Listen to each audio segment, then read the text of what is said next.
Ladies and gentlemen, boys and girls, children of all ages, if you are listening to the sound of my voice, then you're tuned in to another episode of Marking Out Amongst Friends, the podcast. It's your boy, Jay Ritty, in the building. And you know, if Jay Ritty is in the building, he's never in here alone. First and foremost, we got Mr. VIP. Everywhere he's at, you can't get in. Joining us back for over a month, giving it back to the people. Say hi to the people. Hello. How's everybody doing out there? All right. Also in the building, you know, I always got the one, the only, the queen of the swerves and the curves. Miss Lady Great One in the building. Hey, what's up, everybody? How y'all doing tonight?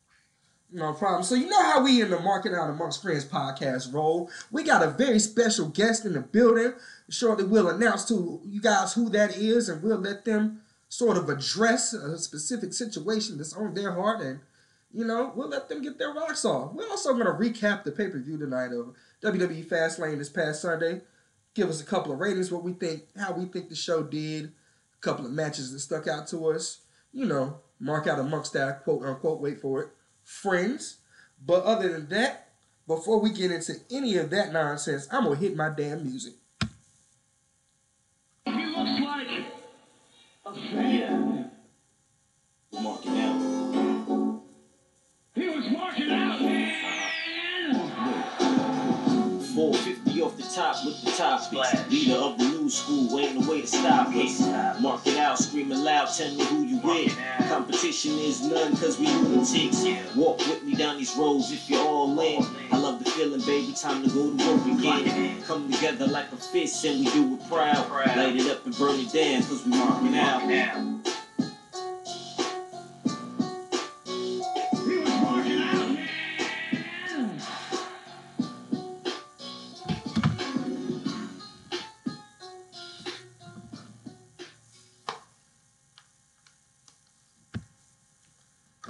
All right. Once again, shout out to the official Chill Peef for the Marking Out Amongst Friends, the podcast theme song. Follow him on Instagram at the official Chill Peef. If you follow us on Facebook and you're in our group, the Game Runners, if you're not, go ahead and join the Game Runners. Follow him. He would be the one and only D. Chill Edwards in the group. So I told you guys before I hit my music that we had a special guest in the building. Now, this guy may be a familiar voice. He might have a familiar voice to some of you. So us here on the Marking Out Amongst Friends, the podcast show, we are all familiar with him. He's a close and personal friend of ours. He is the founder, the reigning, the defending, the undisputed king of North Carolina indie scene. Also, 80s cover band rock star, a.k.a. Mr. Money in the Bank. Richie Blaisdell in the building. Everybody, put your hands together for Richie. Thank you, sir. I appreciate the generous reception and the introduction. So what you got for me tonight, man? No doubt. Well, there's a little birdie that told me a little something. Now, we all knew once upon a time you were making some noise here in the indie circuit here in North Carolina with a little-known federation called the CWE. And you've had the pleasure of working with a couple of guys who are well-known names in the industry now. But a little birdie told me that you were thinking of bringing this promotion back to the North Carolina indie scene. Talk to us about that. Yeah, I've been in, I haven't done any pro wrestling shows in, gosh, man, probably 10 years. I decided to move away from that. Well, first of all, let me just, we are going to shoot, right? So we're shooting? You say whatever the hell you feel. Okay, all right. This mic is live. All right, so let me just lay it out straight. So the reason CWE closed down, all right, foremost, because I was going through a horrible divorce. A lot of you guys might know, but I was married to Satan herself, and she took me through the ringer, and every bit of money I had to spend at the time was through divorce court. I mean, Gosh, man, when I was going through divorce, I was sued 8 times in a 1 year span. So just imagine that you're having to go to court 8 times in a 12-month span. So just think of all the money I had to spend to fight, just to have my kids. So first and foremost, that is the reason why CWE closed down. A lot of people want to speculate that, the almighty God of indie wrestling, Jeff Rudd and Danny Winkle of CWF's, pushed me out of business. That's not the truth. The truth was that I decided, hey, I got to put wrestling on the back burner. I want custody of my kids. I'm going to spend the money that I have to get custody of my kids. And I did. I mean, I got full custody of my boys. So that's what I concentrated on during that time. So I got custody of my boys after fighting, a vicious battle with my ex-wife, and I decided, hell, I'm gonna be dad for a while. So that's what I did. I mean, I was dad for a long time, raised my boys. As they got older, I got bored. So I said, you know what? I'm going to go back to doing what I did before wrestling. I'm going to do music. So I was in a lot of successful bands in the area. I was in a band called Overdrive that played all over, the Carolinas, um, playing rock and roll music. I also fronted with the band, the popular '80s band Warrant. A lot of you guys might know them. They did Cherry Pie. That was their biggest hit. I did some shows with those guys. So I live my rock and roll dream. I did everything I wanted to do with music, and I actually got kind of bored with that. I was like, shit, man. I mean, I've done everything I need to do with music. What haven't I done? What is there left to do? And what was left was CWE because it was ended on such a sour note. It wasn't ended on the way I wanted it to end. Um, we actually stopped the promotion on a high. On a high. I mean, we were still doing good. We were still drawing crowds. We still had good storylines. We still had great professional wrestlers working for us. But I didn't get to finish it, and so I spoke to my now wife. I don't know, about a month or two ago, and I was like, I want to finish CWE. Are you okay with that? She said, live your dream, do what you want to do.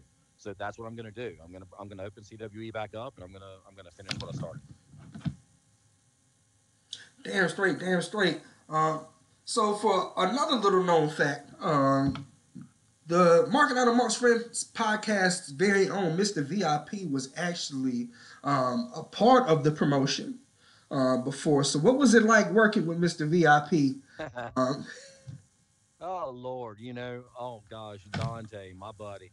He started off as our ring announcer. Did a really good job with that. And I wanted him to, contribute further in the company.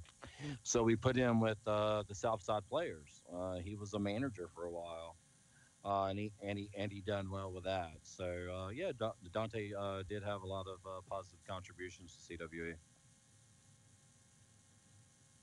okay, okay. Speaking of Mr. VIP, Mr. VIP, you got some questions for Richie tonight. Oh man, this is that was great to hear all the great story you had just said. I been knowing you for a while. What initially got you into wrestling? I'm gonna tell you, man. My grandpa and grandma took me to wrestling as early as I can remember. I was in diapers, man. I mean, they take me to the Dorton Arena in Raleigh to see pro wrestling and the Greensboro Coliseum. So back in the late '70s, early '80s, I was at every NWA show. I was at every Starcade. I was at every Great American Bash. I mean, I was at all. I was at the first Clash of Champions. I mean, I grew up with wrestling. I mean, you know, I can remember me and my friend Tim Betts. We would use cardboard and make our own pro wrestling belts and use crayons and markers and make belts, and we were the champions, and we would defend them on the playground at school. I mean, I was always around pro wrestling growing up.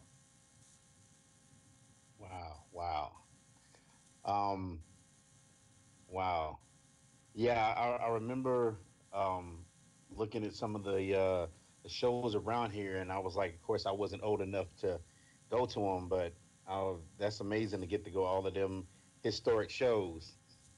Man, I Who was mean, hey, I don't want to interrupt you, but we just had like a holiday. I say holiday in this area because a couple days ago was just the anniversary of the final conflict in Greensboro. And if a lot of you folks don't know what the final conflict was back in the '80s. Man, we had a very huge tag team around here that was the biggest heels in the world. Man, it was Sergeant Slaughter and Don Kernodle, and they were the world tag team champions, the NWA tag team champions, and they used to beat the hell out of Ricky Steamboat and Jay all over the place.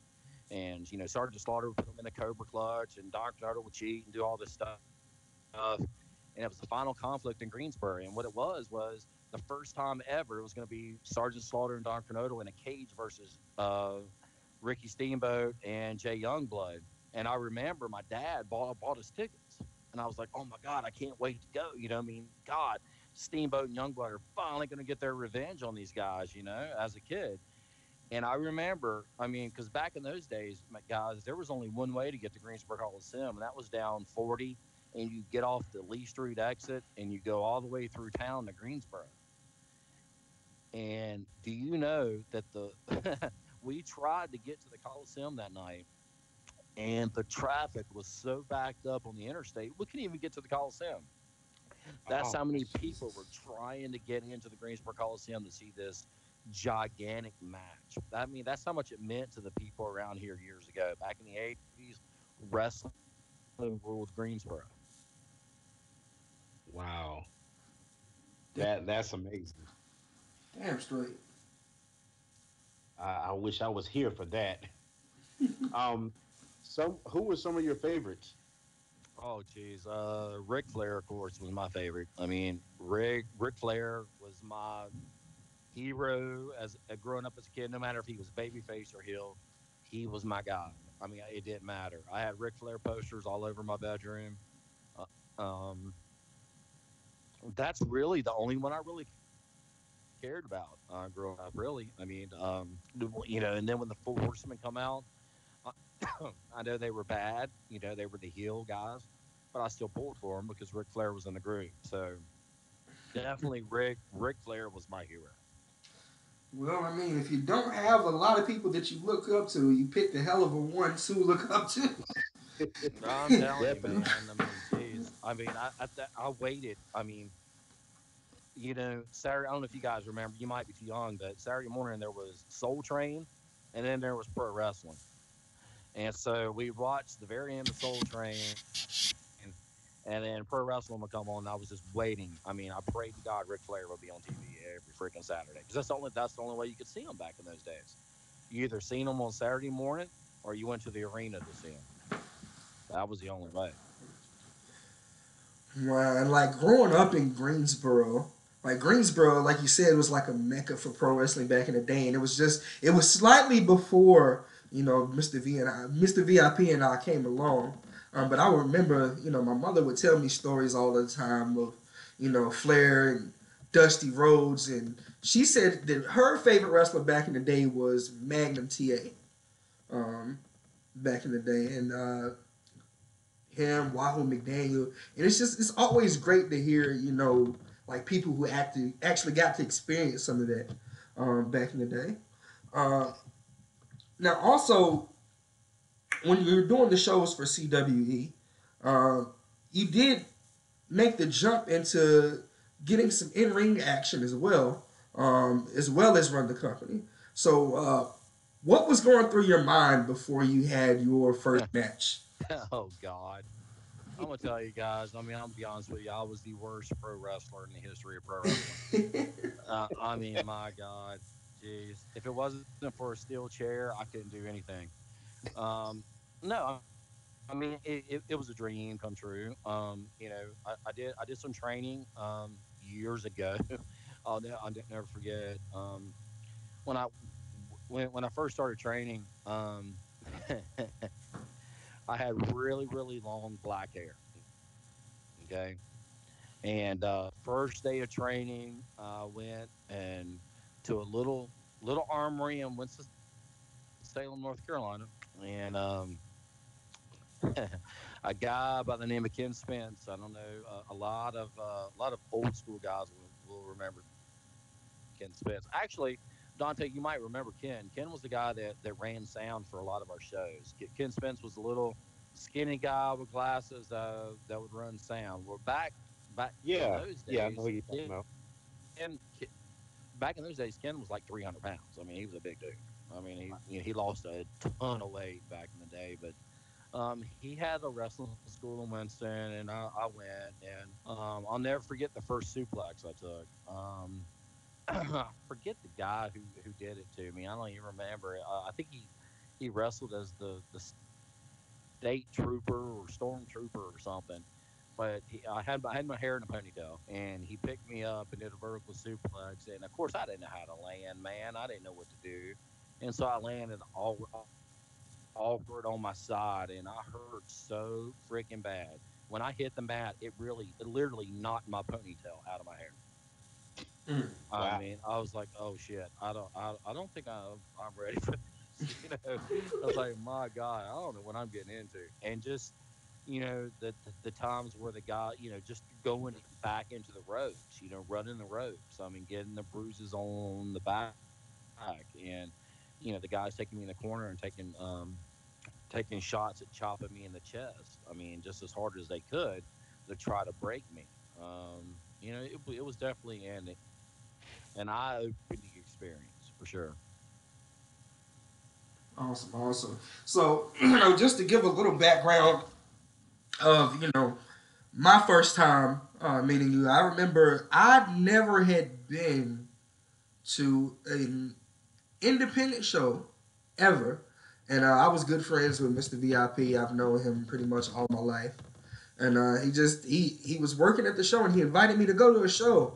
And it was crazy to see like the whole process that goes into it. Not even just the wrestlers and the storylines, but just having to have a venue to use, putting together the ring and taking down the ring and having all of those pieces. So how long was it when you started your own company before you really hit your stride and you feel like, you know what, this is it. Like I got this down pat. Like I'm the man. Well, I'll be completely honest, man. I was very fortunate because I had some guys with me that knew what the hell they were doing. And I'm gonna name both of them right now that that meant the world to me then and still do now. That helped me tremendously in getting CWE off the mat, and that was Tracy Gilbert, Trey G, who owned ACPW, and Aaron Devil, which is that was his ring name, is Jeff Patton, who owned WCEW. Those two guys took me under their wing and taught me how to run a wrestling show, how things worked, how to book a venue, how to book a ring, how to book the talent, how to because guys, I'm gonna tell you, man, I had no clue going into this. I had no experience. I'm gonna tell you what happened was it's a funny story real quick. I was coming back from Myrtle Beach one day, and I was just I daydream a lot, and I was with my ex-wife, and we're going down the road, and I looked at her, and I was like, you know what? I think I can start a pro wrestling company. She's like, yeah, right, whatever. I was like, no, I think I can. I think when we get back home, I'm going to start a pro wrestling company. And that's just what I did. Um, I researched it. I asked a lot of questions. I got two guys on board with me that didn't know me from Adam, man, and why they took me under their wing. Oh shit, I have no idea. And they helped me do my first show. And the first main event of my first show was George South versus Ricky Morton of the Rock and Roll Express. And so I mean, how big is that, man? I mean, somebody that's never ran a show before, in their first show, they got a WWE Hall of Famer, Ricky Morton, working their main event. And I mean, Ricky Morton, just to show you how dedicated he was, man, he worked a match the night before on a Friday in Louisiana drove all the way from Louisiana to Graham, North Carolina on time to be there for my show. And I remember showing up to the building that day, and he was out in the car in the parking lot by himself, asleep in the car, waiting for me to show up to do the show. Wow. I mean, that was, I mean, so, I mean, I was very fortunate, guys. I mean, I had a lot of good people, a lot of people that did what they said they were going to do, which is very, very rare in the pro wrestling business. I'm gonna be, I'll be completely honest. I'm dude here. You got a lot of folks that'll tell you they're going to do this, that, and the other, but in reality, they don't do it. They're bullshitting you, or yeah, they'll say, hey, yeah, I'm gonna do the show for you, but yet some jabroni down the road offers them $50 more to do their show, and then they don't, and then they no show you. Don't They don't even pick up the phone and call you to say they're not going to be on your show. They just show up on the other show. That's indie wrestling. That's what happens. But I was very fortunate that I didn't have to deal with a lot of that stuff. I mean, the guys that worked for me, for the most part, were genuine to their word.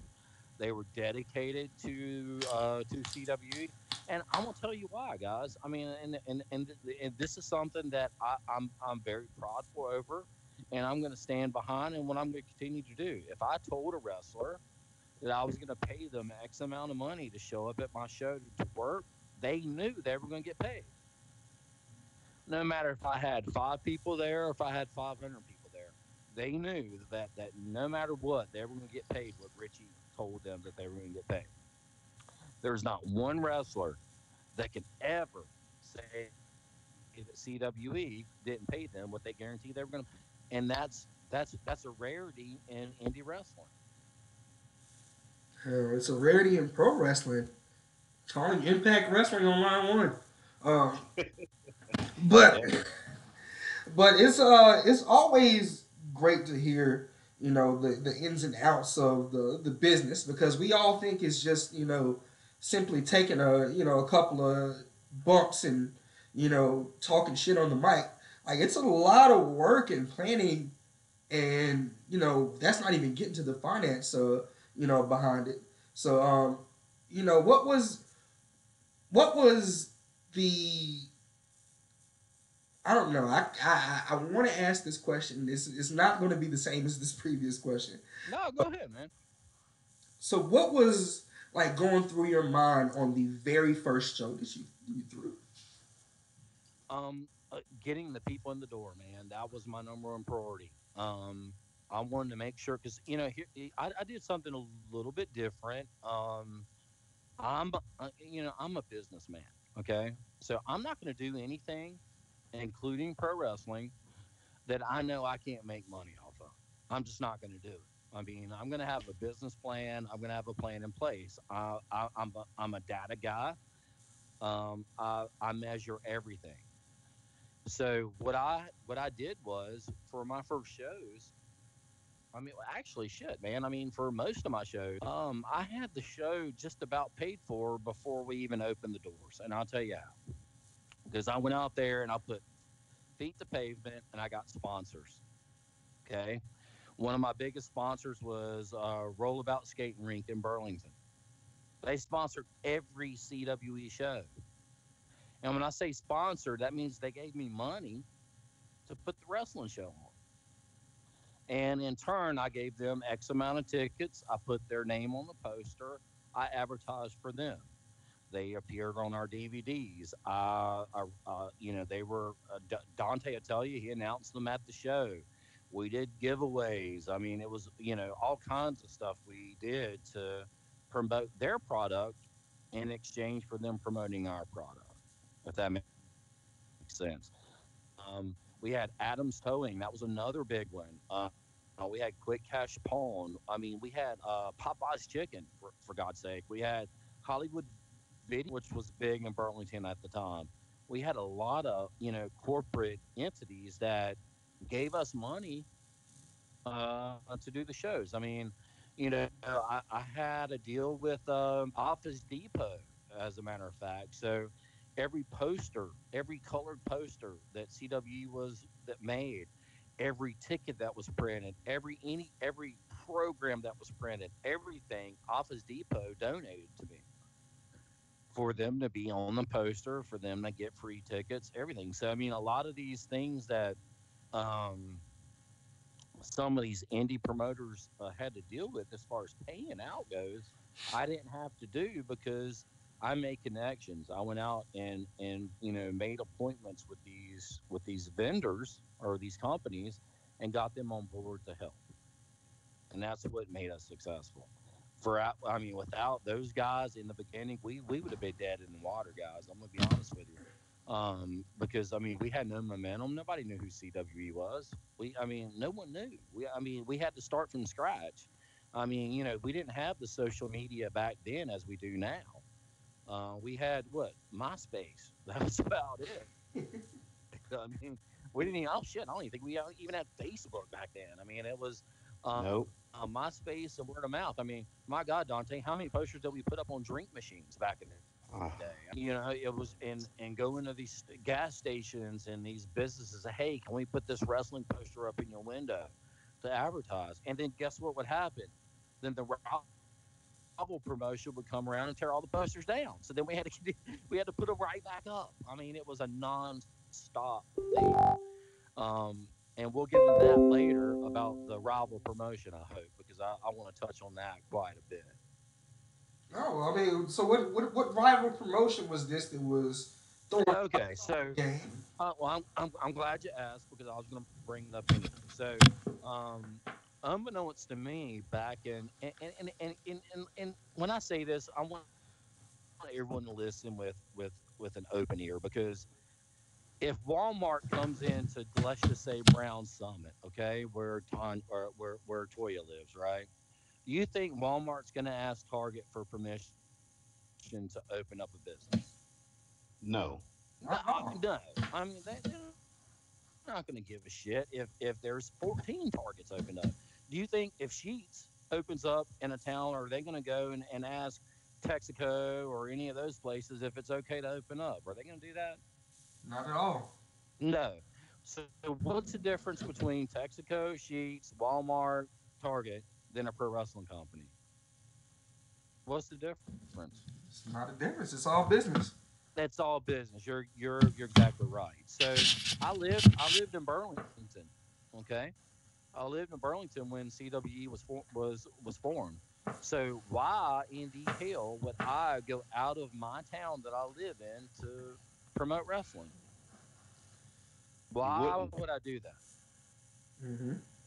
All of my contacts, all of my people, everybody that I know are in the Burlington, Mebane, Gibsonville, Hillsboro, Durham area. That's the people. That's where I worked. I mean, that was my life, right? So, anyways, when I first started CWE up, um, or when I first had the idea, somebody told me, "Hey, man, you can't run Burlington." I'm like, "What do you mean I can't run Burlington? Are you kidding me?" They're like, "No, you cannot run Burlington, North Carolina." I'm like, "Why not?" And they told me, "Well, there's a company called CWF that in Burlington." I'm like, "So who cares? If they run, I mean, I don't care. I won't run on the same night they do. It doesn't matter." And they were like, "No, you need to contact them. You need to call these guys and get permission to run in Burlington." And I'm like, "Are you freaking kidding me? I'm a grown ass man. I'm gonna call another grown ass man and ask him permission to start up a business? Are you kidding me? Well, I mean, what kind of bullshit is this, right?" But I was like, you know what? I'm gonna I'm gonna swallow my pride. I'm gonna call this guy up and I'm gonna ask him permission to run Burlington. And believe it or not, Dante, that's what I did. Did you know I did that? No, I didn't. Yes, sir. So before I ran the first CWE show, I called up a guy by the name of Jeff Rudd. And for many of you guys who don't know, Jeff Rudd plays the character of Coach Gemini at CWF. Okay, he's half of the owner of CWF. And I called Jeff Rudd up he didn't know me. I mean, he was like, "Who the hell's this guy?" And I don't blame him. Shit. I mean, he's been in the business forever. If I had some mark, as they call somebody that don't know what the hell they're talking about, calling me up, I treat them too. Or would I? Probably not. I mean, because I'm a good guy. But a lot of people in pro wrestling, they're not the giving folks, right? So I call this guy up. I'm like, "Hey Jeff, you don't know me.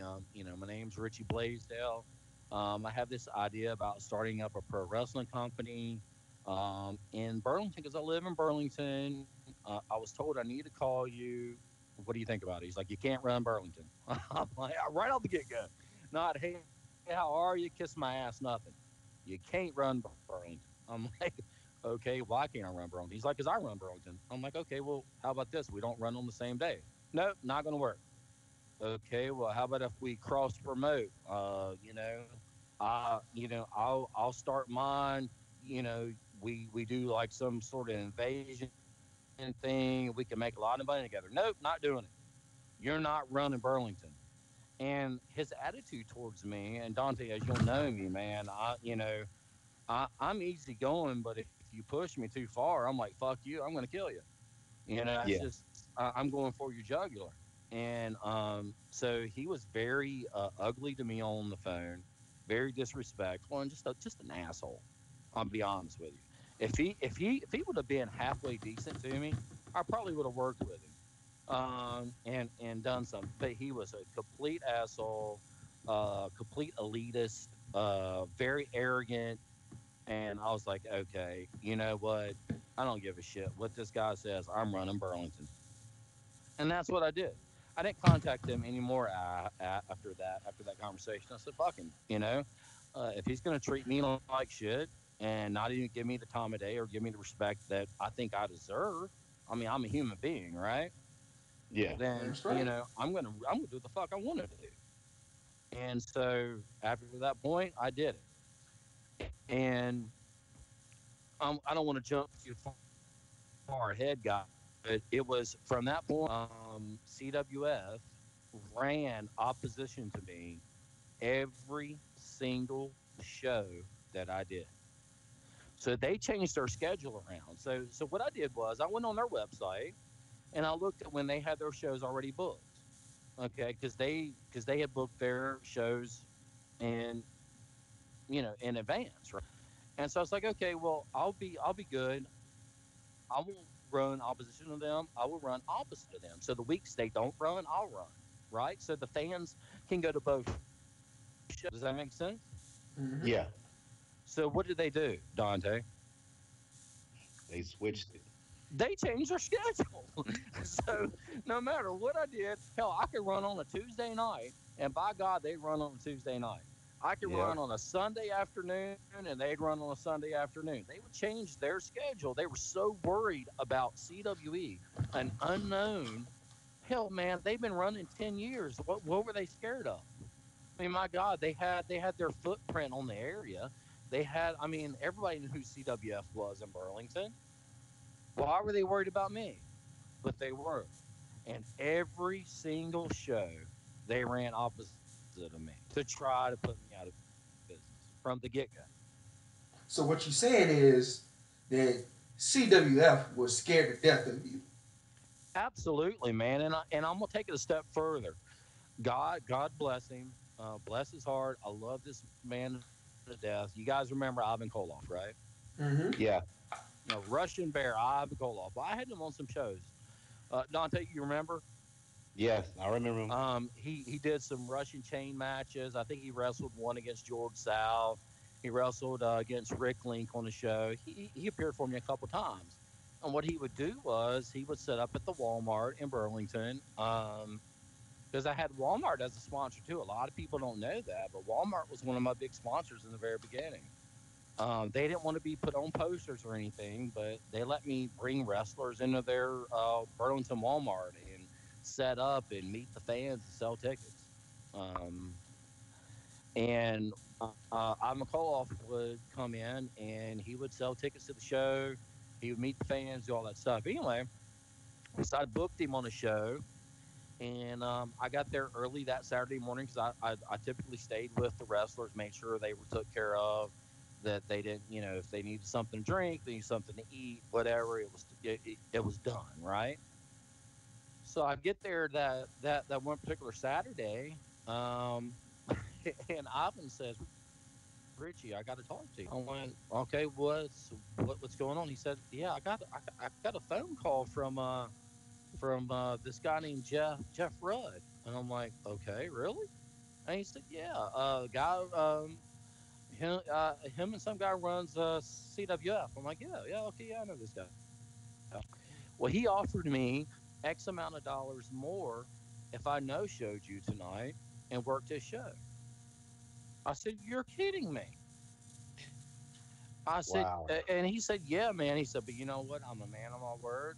I'm not going to do that to you. I'm going to show up at your show. We're going to do it. I'm not going to go back on you.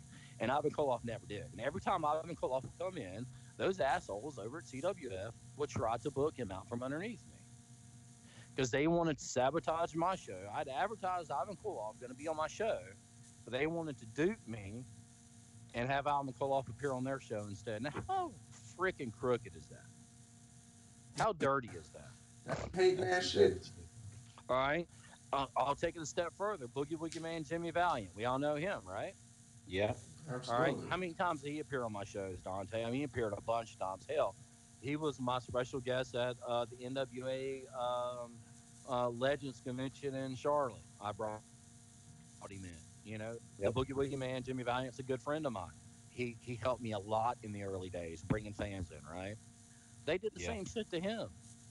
I'd bring him in. They would contact him. Hey, Boog, we'll offer you X amount of dollars to no show Richie Blaisdell tonight. We don't want it. How about you come over to CWF instead? And the same thing. He was a man of his word. He let me know what they were doing, and he showed up to my show. So not only did it happen once or twice, three times, shit, man, it happened more times than I can even remember. And to make matters worse, guys, and to show you how ugly it was, those clowns would actually contact the guy that I rented my ring from. I'm not going to mention his name because I don't want to bring him into this mess. The guy that I rented my ring from, they would contact him to try to get him to no show my ring for my shows. So how in the hell could I put on a pro wrestling show without a ring, right? So Yeah. what better way to stick it to me than to have the ring no show my show? Now, Dante, what in the hell would we have done, man? If we I, had a ring no show our show, we'd have to cancel the show. You can't yeah. have a pro wrestling show without a pro wrestling ring, right? But those dirty bastards, and I say dirty bastards because I hate them sons of bitches until the day I die of how dirty they did me. They done me dirty to the nth degree. But those sons of bitches tried to sabotage every single show that I had. I mean, they gave away free tickets to their shows that they ran opposite of me. They done anything and everything to try to ruin me.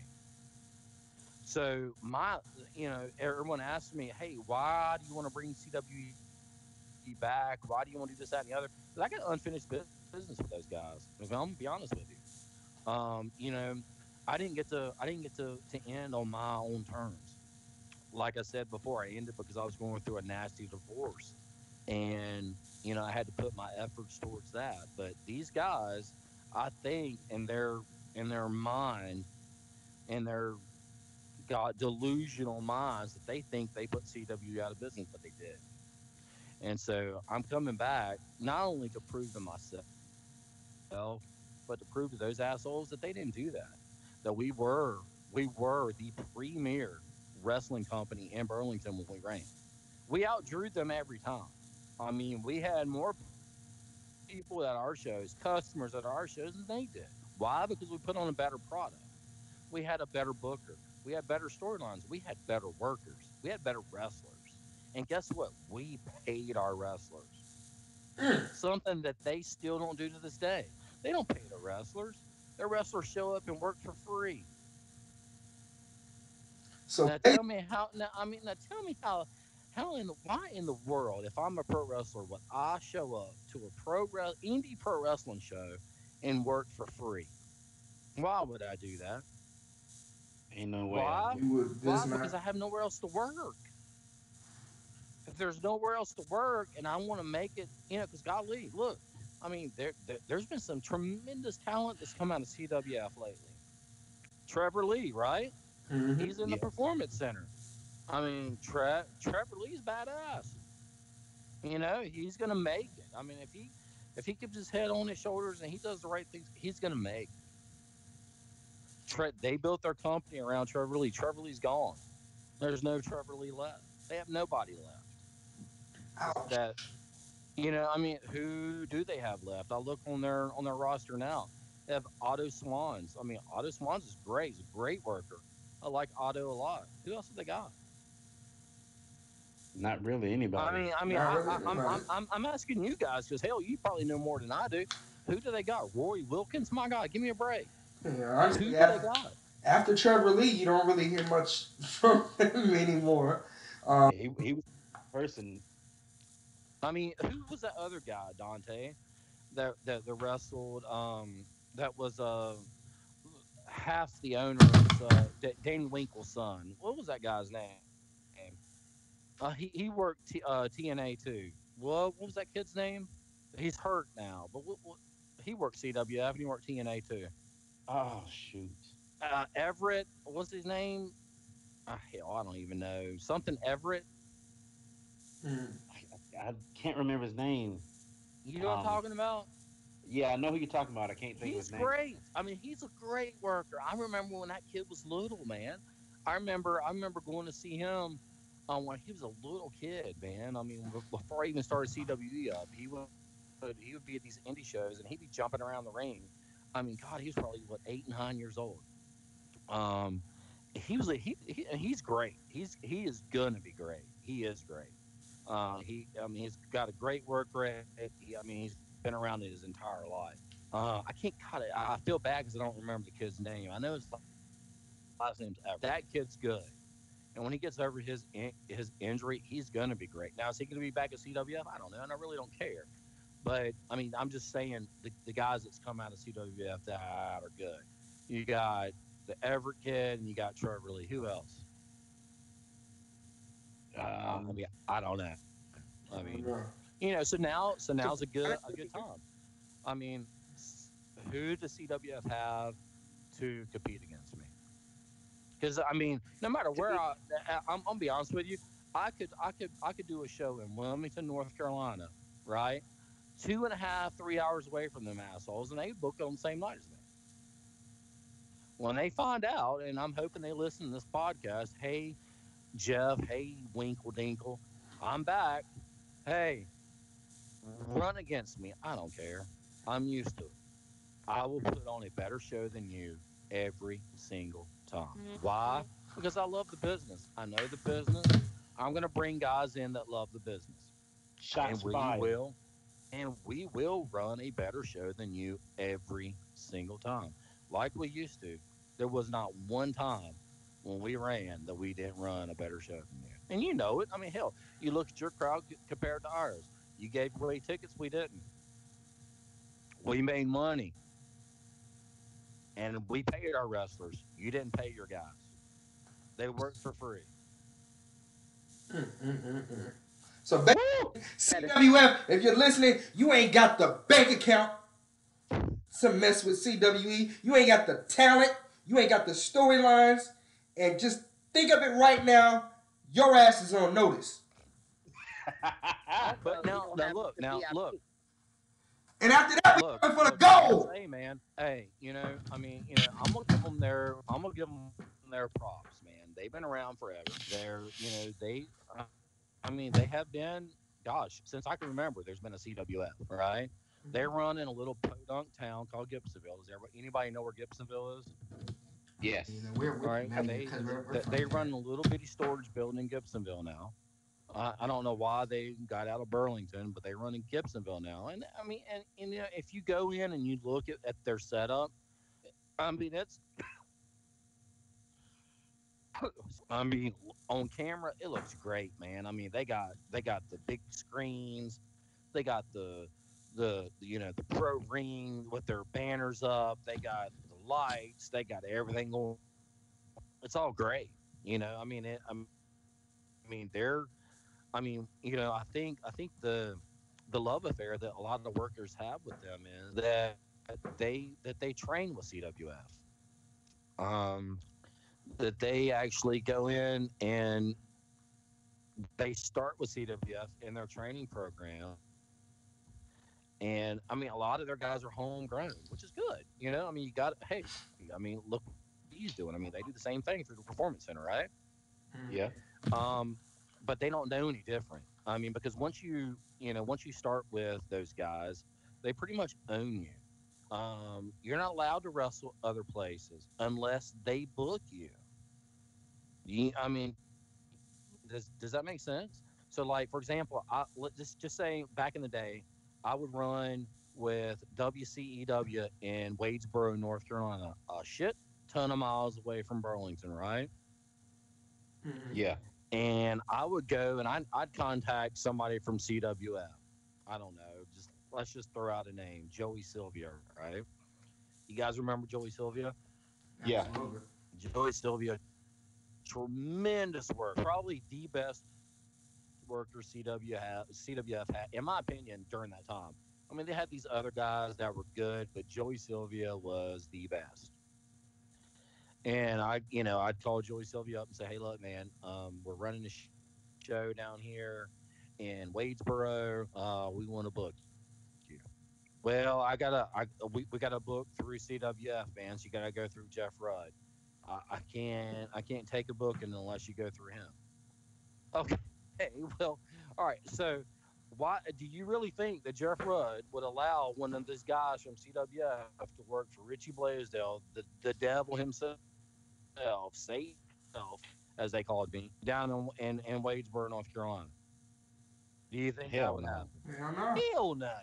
So those guys were handcuffed. I mean, they couldn't take, and anybody that was affiliated with me, like the WCW, ACW, some of these other promotions, they weren't allowed to work those other promotions. So I mean, I look back on it now and I'm going, what were these guys thinking?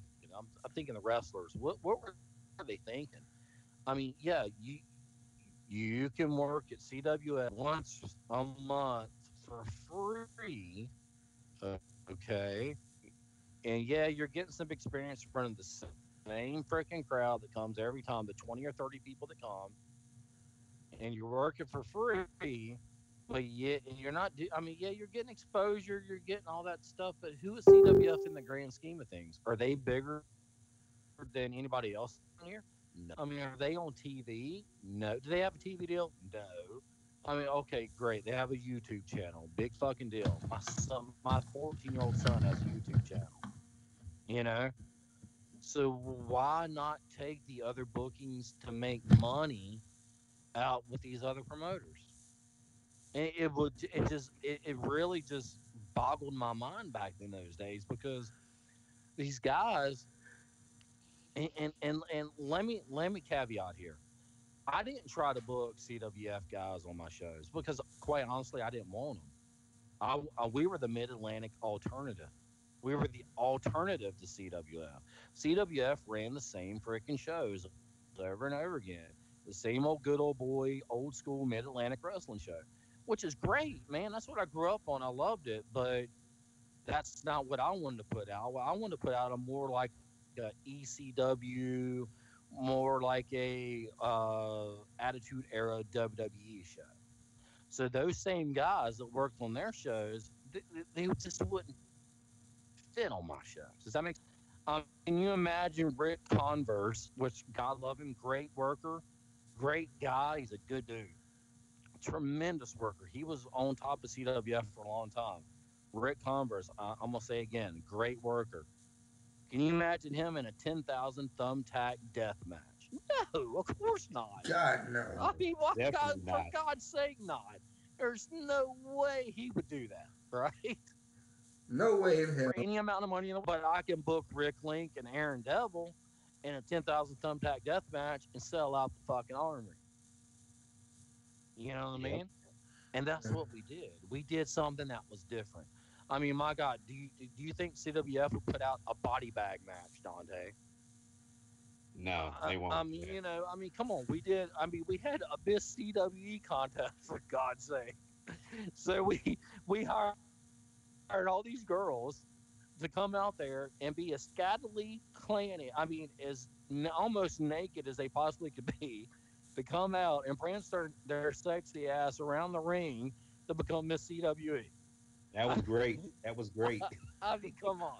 I'm Good sorry, I was times. not included in that show. I mean, I was left out of the mix. I had different priorities, so I do apologize for not being a part because I know I would have won the crown. Oh So Lord have mercy. But I mean, you know, I mean, but we did more edgier stuff. I mean, we were not a PG show, nor did I want to be a PG show.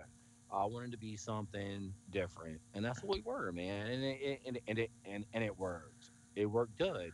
But what really hurt the area, as far as pro wrestling was, is that CWF ran opposite us every time because what it did was you had a separation. You had fans that wanted to come see CWF, and he had fans that wanted to come see CWE. And sometimes they want to go see both.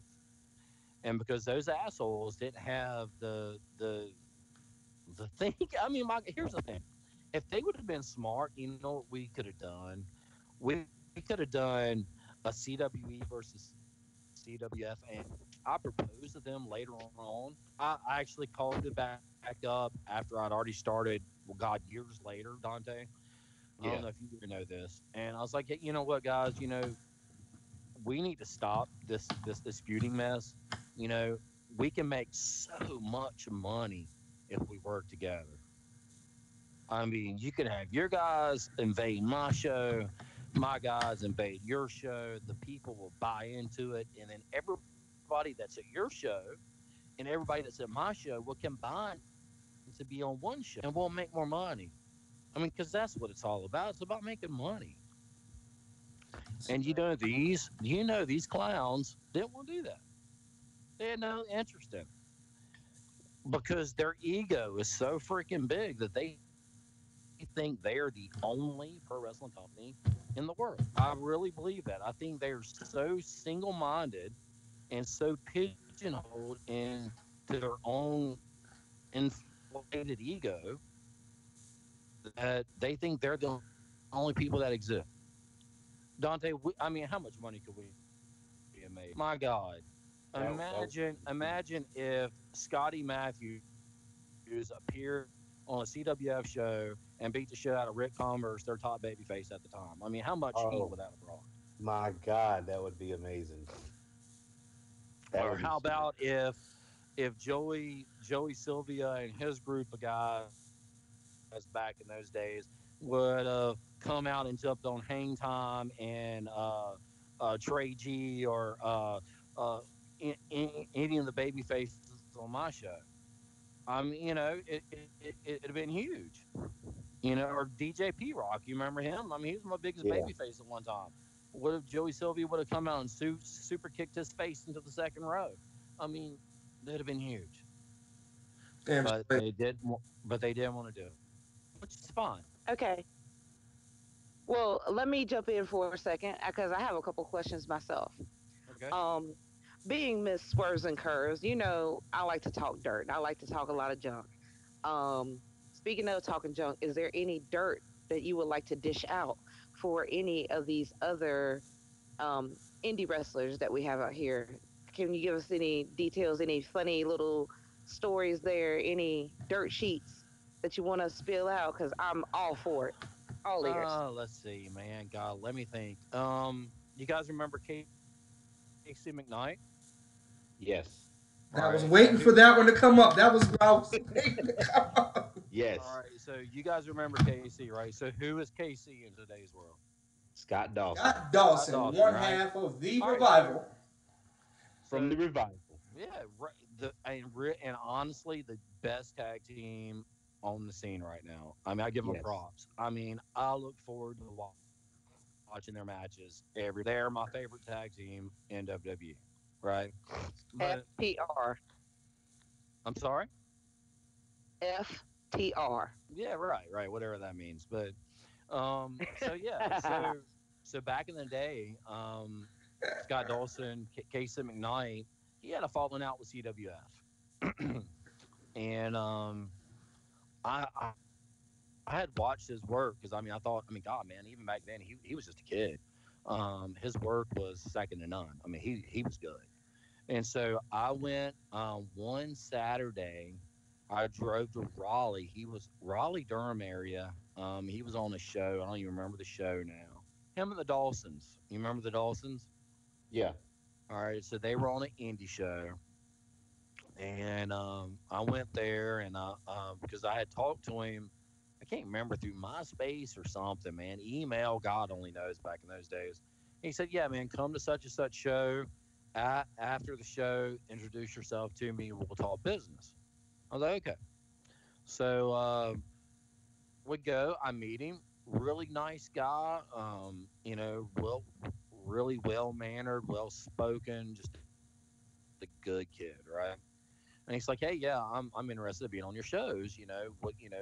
Let's talk about what we could do. But look, I got my buddies here at the Dawsons. I'd like for them if they could be on your shows as well." I didn't know these guys, and I'm gonna tell you, the Dawsons, back then, Zane was really good to deal with. But his brother, and forgot his name now. Shit, I don't even remember his Dave. name. Dave, yeah, Dave Dawson. He wasn't so much really nice to deal with. He would call me Mark all the time, thinking is saying basically saying that I was a mark. I didn't know what I was doing. It was a derogatory comment. He would never call me Richie. He would call me Mark, which I found disrespectful. Therefore, I didn't use that very much. Because here's the thing: if I'm going to show you respect and I'm going to pay you to come to perform on a show for me, you're working for me. I mean, this is grown ups talking here. You're working for me. I have to pay you. I mean, and I think that's what a lot of these guys don't understand. I, a wrestling promoter, you can pick world want to work on your show if you're willing to pay them. So I don't need a Dave Dawson on my show to sell tickets. How many tickets did the Dawson sell, Dante? Not any. Oh, yeah, I mean, if they did, it was two or three. So I didn't really give a shit if the Dawsons were on my show or not. So if this guy is not going to give me just a little bit of respect by calling me by my name, fuck him. I don't want him on my show. Right? Makes sense? So anyway, so I wouldn't book the Dawsons on my show. And I think KC got a little bit hot over that because they were buddies. Right? But I mean, I didn't feel respected by these guys. They were good and they still are good. They're tremendous workers. I mean, not about it. I mean, God, Zane Dawson now, I mean, his work rate is second to none. He should be at the Performance Center. I don't know if Dave's even working anymore, but Zane is great. I mean, check out him on AML. I mean, he is good, right? So take nothing from their work rate. They're great. Um, but so Casey would come in and he worked our show. And I didn't put him on top. He worked semi main, right, Dante? I mean, he would work Yeah. like Charlie Dreamer, and he worked some of these guys I knew that he had experience working. And him and God, man, his matches with Charlie Dreamer were great. I don't know if you guys remember, but man, they were classics. I mean, they were old school wrestling. I mean, kept you on the edge of your seat. They were good wrestling matches. Probably the best match on the card every time. I could depend on KC to have the best match on my card, right? Yeah. And so compared why they did this, I don't know, but and hell, they probably still do it to this day. But they shared what they were getting paid. Okay, so we were in the Burlington Armory one night, and it was he had the look. He was a good-looking guy, and he could work. and he was believable. What more could you want out of out of a wrestling superstar? And he could talk. He could bring people in the building, and that's what Scotty Matthews did. So guess what? Scotty Matthews got paid more than anybody else on my wrestling show. Why? Because he deserved it. I chose to pay Scotty Matthews more than anybody else on my wrestling show. And, and had to do it all over again to this day. I still would because he was my number one draw. He was my champion. He was the face of my company. I mean, if people remember CWE, they're going to remember Scotty Matthews hand in hand with CWE. So one night we were in the Burlington Armory. Huge show, guys. I don't know if you guys remember, but I think it was like the War Games, and we had double cages or something. I don't know. It was something crazy, and it was got packed to the rafters. It was just, I mean, we had almost nothing but. Dante, do you remember that? It was, I think it was my team versus Wes's team in the cage, and whoever won got to be the commissioner seat. Yeah. And Wes's Yeah, I team remember that. won, and I got my ass beat from pillar to post. Every finishing maneuver on God's green earth was put on me that night, right? It was Yes, I remember that. so bad, Dante. It was so bad that my mom thought it was real and that they were beating my ass so bad that she went run. She could, she took the tickets. I mean, she sold the tickets at the door. Running to where the guys come out of the cage, and those guys that just got through beating my ass. And now, mind you, guys, they're the baby faces, and they put such a believable beating on me that my mom took her cane and beat their ass all the way to the dressing room because she thought they were whooping her baby. I mean, it was great show. I mean, man, my God, one of the best shows we had. And I remember going into the locker room, man. We made good money that night. Everybody, I mean, I was giving people extra money that night. I was giving the wrestlers extra. I mean, if you were guaranteed $20, I was giving you $30. I mean, because because guys, I mean, I wasn't doing it to make it the money. I didn't want to lose any money, but I mean, my deal was with the guys. If we made extra money, then I paid them extra money. Because I mean, this is what they did. I mean, a lot of these guys, this is what they supplemented their income with, and they were putting their bodies on the line for me every single show. So I wanted to make sure I took care of my boys. And okay, hang on. Before you get too much into it, what's this? I'm so sorry. I'm so sorry. What is the dirt still? I'm still waiting to hear the dirt. Well, I'm about to get to it. Okay. So we get to the dressing room, and I hand out the envelopes. I always handed out envelopes in the night with everybody's money in it. And so I go up to KC and I give him his book, right? What his booking fee, which is what he had. We had agreed upon that night. I think I maybe even gave him a little. I don't remember, but I know he got his booking fee that night. And he took me to the side and he's like, "Hey man, if I continue to work, I want to be the highest paid guy in your locker room." He said, "Yeah, I want to be the highest paid guy in your locker room. No matter what you pay anybody else, I want to be the highest paid guy." I said, "Okay." So of course, me being a smart ass that I am, I'm like, "Okay, so if I pay everybody $10, if I pay you $20, you'll be." He said, "Yeah, I'll be happy because I'm the highest paid guy." I was like, "Dumbass, I'm paying you a lot more than $20 to wrestle tonight. So you're telling me if I pay everybody $10, that as long as I pay you $20, you're going to be happy?" He's like, "Yeah, man, because I want to be the highest paid guy in the locker room." I'm like, I was like, okay, my brain is about to over the stupidity of what you're making more than anybody else in this locker room other than one person. And that one person is Scotty Matthews. And see, that's what bit his ass. He wanted to make more money than Scotty Matthews. But at the time, Dante, How many people paid to see Casey McKnight on our shows?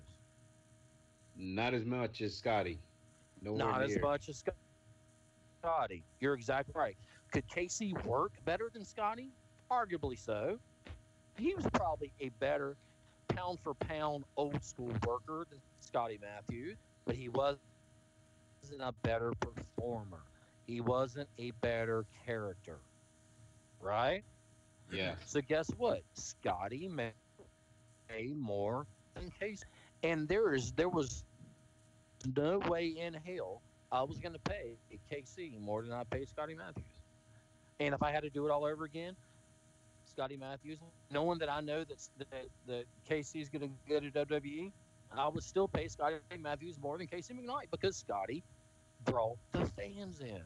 Scotty sold me tickets. Scotty was my champion. He's who I built the promotion around. Now, if I'd have built the promotion around Casey McKnight and he was my top baby face and he was the wrestling fans in, then by God, yeah, he would have been the highest paid guy on my roster. But he wasn't in that position at the time. Could he have been? Absolutely. If we switched gears and Scotty would have worked his way out and Casey would have been my guy, absolutely. Casey would have been the highest paid guy. It wasn't because I couldn't just. I would not disrespect Scotty in the manner of paying Casey more. Because guess what? They would have talked in the locker room and Casey would have bragged that he made more than Scotty. Because that's the way the guys did back in those days. So guess what that would have done? That would have pissed Scotty off, right?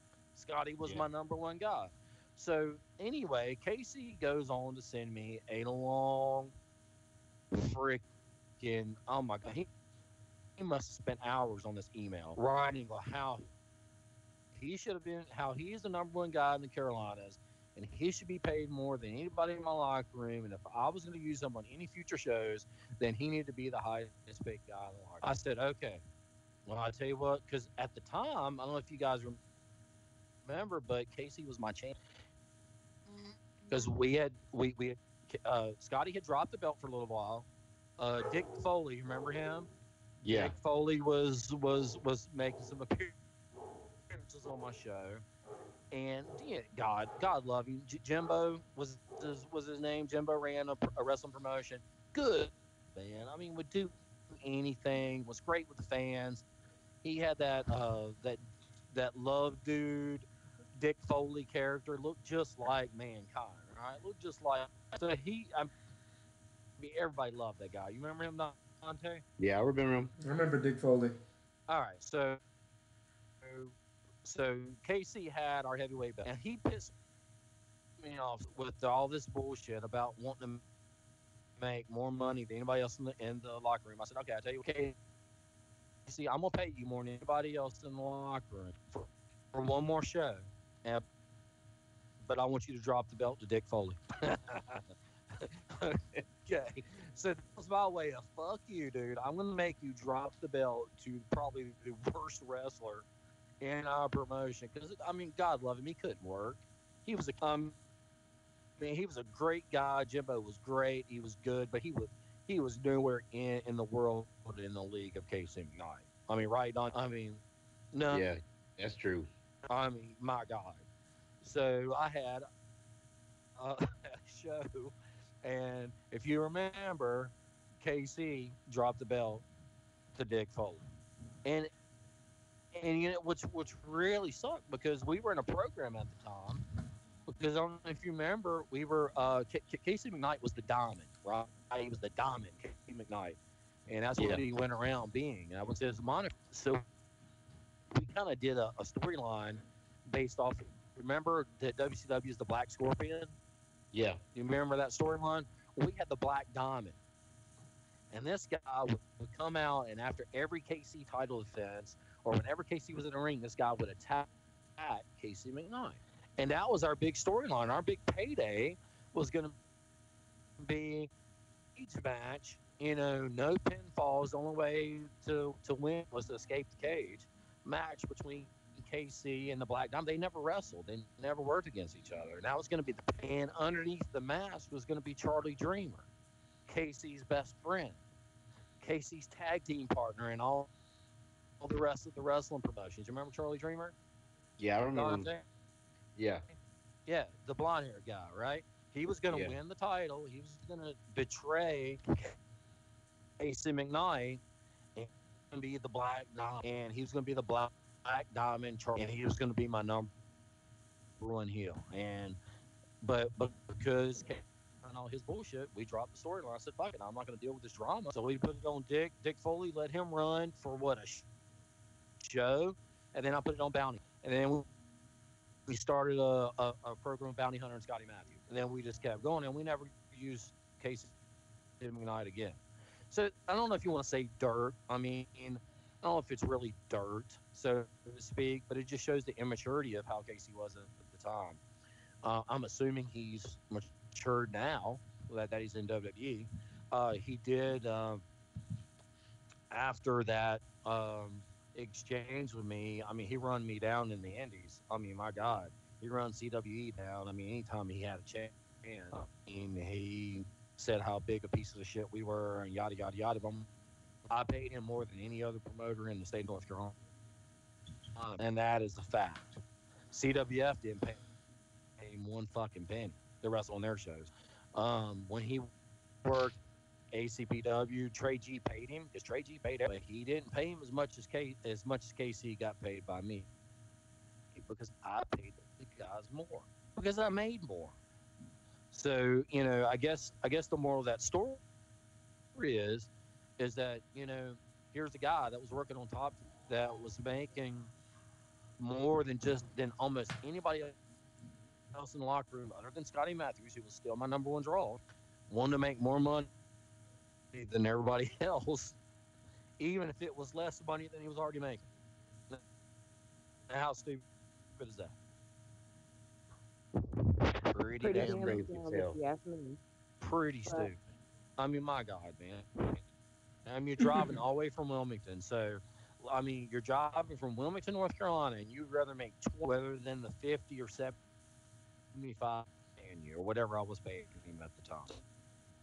I was paying him triple, quadruple what anybody else would literally working $20 a night back. I mean, no matter where he worked over in CWF that didn't pay him anything, he just working for $20 a night. Driving from Wilmington. And I was like, no, man, I'm not. I mean, I cannot have you drive all the way from Wilmington 3 hours away and only make, dude, that's not even paying your gas. I cannot, in good conscience, only pay you $20. So I paid him more. And what did I get? I got shitted on. Plain and simple. Wow, that's crazy. Awesome, awesome. Well, definitely be on the lookout. So, do you guys have a set time, or what do you have to say to the people out there for the return of Well, WWE? well, we're gonna take it slow. I just had double neck fusion surgery 2 weeks ago today, so I'm Oh laid man, up. I'm not. Yeah. I mean, I had the same surgery that Stone Cold and Edge had. They ended their career, so I'm laid up. I'm not going to be wrestling anymore. That's for sure. Not going to get involved with it in that aspect. So I'm going to take it slow. There's a couple of promotions that I'm looking at partnering up with and to run some shows with where my CWE guys will appear on their show. I'm not going to let anything out of the bag yet because it's still in the works. But we're looking at starting up full-time CWE by the fall of this year, running at least once or twice a month. We probably will not run in Burlington. I found a building that's not in Burlington that's more advantageous to our needs. So CWF, if you're out there listening, you don't have to worry. I mean, I'm not going to run opposition. So don't piss your pants or shit your britches. We're not going to do that. But we are going to be running shows. I'm sure If I run 200 miles away and still pop a show up that night, God love you. Go do your thing, man. We'll still outperform you and still outdo you in 2019 like we did in 2009. I mean, 10 years makes no difference. I'm still a better promoter. I'm gonna take better care of my guys, and we're gonna do our thing. I'm not even gonna worry about them. So this podcast is the first and last time I'm gonna mention those guys. After this podcast, they no longer. I'm gonna do my thing. But I wanted to get my story out. Um, I don't think the wrestling fans or the wrestling community, or hell, even some of the wrestlers knew how bad they try to sabotage me, or how bad they treated me, and just how dirty they were. And let me tell you a story really, really quick. If I got, I was going day. This was back in the middle of our war, right? Mhm. Right in the middle of us feuding with each other. And I'm going down 40 towards Burlington, and I see a car over on the side of the road with smoke rolling out of it. And I noticed that the guy that's outside the car is one of the owners of CWF. Now, what would most people in my position do? Stop and help. Okay, well, yeah, no, but most people in my position at the time would have rode by and blew the horn, gave him the finger, and told him to go fuck Haha, himself. fuck you, and kept it moving. Right. I mean, because this guy was being such a dick to me. I mean, he was being such a shithole. I mean, he was a shithead to me. Never showed me 1 ounce of respect. But what did I do? I stopped on the side of the, and it was so funny, guys. I'm gonna tell you, he had a guy named Michael Yamaha. Okay, and Michael Yamaha was, I don't think he works anymore. Michael Yamaha was a indie wrestler in this area that worked primarily only CWF shows, right? And at the time, he was feuding with the owner of CWF, Jeff Rudd, was feuding with Michael Yamaha. And so and he didn't even realize that it was me, Richie, CWE owner, getting out of the car to help him. So he was trying to kayfabe me, why he was here with Michael Yamaha. I said, Jeff, this is Richie, man. You don't have to play this part with. I'm just here to try to help you. And I attempted to help them get help to get the car fixed. So that just shows you that even in the lowest point of our feud, the worst part of it, I was still man enough. If I seen those assholes on the side of the road, and guys, this is before cell phones, right? I mean, this is back years ago. Not everybody had 10, 12 years ago. I mean, I did. I didn't. I don't think I even had a cell phone 12 years ago. But I stopped over and I tried to help this guy. That's the kind of person I am, but that's not the kind of person they painted me to be. They painted me to be the biggest asshole, the biggest con man, the biggest piece of shit in pro wrestling. I wasn't. Oh man, that's terrible. Hopefully they don't have to worry about any of that going forward. Real quick before we jump into recapping Fastlane, did you have any social media page or even your personal social media that you wanted to put out there where people can be on the lookout? Yeah, and I do want to mention one guy. I just recruited one guy. He's going to be my bodyguard. His name is Bull Tyson. Bull Tyson's a rookie. He's new to pro wrestling. He's going to be my personal bodyguard. And when I say personal bodyguard, I mean it. He's going to be the guy that goes with me to every show. Even if I go to other wrestling promotions, he's going to be with me. No matter where I go, he's going to be watching my back to make sure that there's no. Because I got a broken freaking neck. There's not a lot I can do, right? So this guy is going to be my bodyguard. He's going to take care of me. Kurt Angle won a medal with a broken freaking yeah. neck. Yes, he did. But I'm not Kurt Angle. Wish I was, but I'm not Kurt Angle. But this guy's going to be running with me. I'm going to bring CWE guys. As a matter of fact, I'm gonna let it be known on this show. Scotty Matthews will be coming back to be on Scotty Matthews. Scotty. I've been in contact with Scotty. Scotty is my guy. 10 years ago, Scotty will be my guy right now. Scotty Matthews is still pound for pound one of the best workers on the indie scene. Another guy that's going to be coming back is Chris Escobar. If you guys remember him, Esco Woo! from Virginia, Yes. high flyer. I mean, pumped up dude. If you remember, he was on our show that was going to crown the new CWE champion at one time in a tournament, and he broke his freaking leg in the middle of the match and finished the match with the bone sticking out of his leg. That guy's tough. I mean, he's tough. He's a great guy outside the ring. One of my good buddies who I've stayed in contact with. He's coming back. Drake Tungsten, who was part of the United Nations of Domination, which was our tag team champions, Unite, if you remember those guys. Drake's going to be coming back. So I got a lot of guys that are now seasoned veterans of the indie scene that were just rookies or just barely starting when they were working for me. So I'm excited, guys. I mean, just the knowledge and the experience that's going to come with these guys.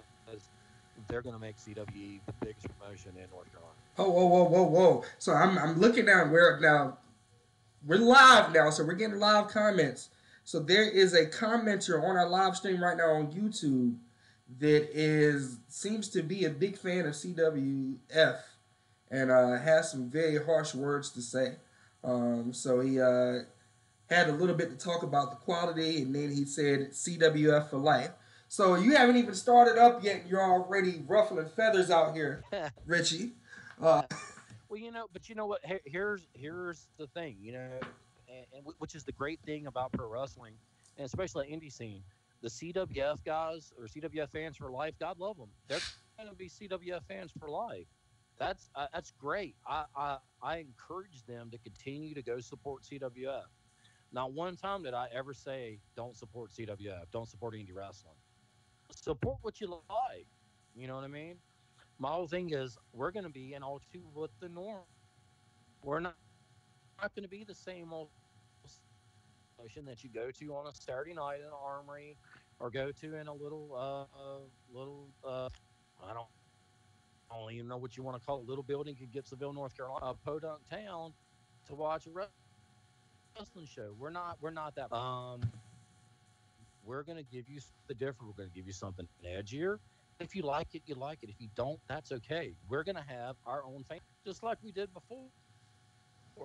I mean, the same people that come to see CWF back in those days didn't come see CWE. And the people that that went to CWE did not support CWF. That's the way it was. And the reason why that was CWF wanted it. Does that make sense? They started that from the get go. I wanted to make sure that the fans got to everything, but they didn't want it that way. They wanted it to be a war back in those days, and that's fine. I mean, those days are long gone. Like I said from the get go, I'm not running Burlington. For the love of God, I would never run Gibsonville because I think only two people live in the freaking place. So why would I even run Gibsonville? Right?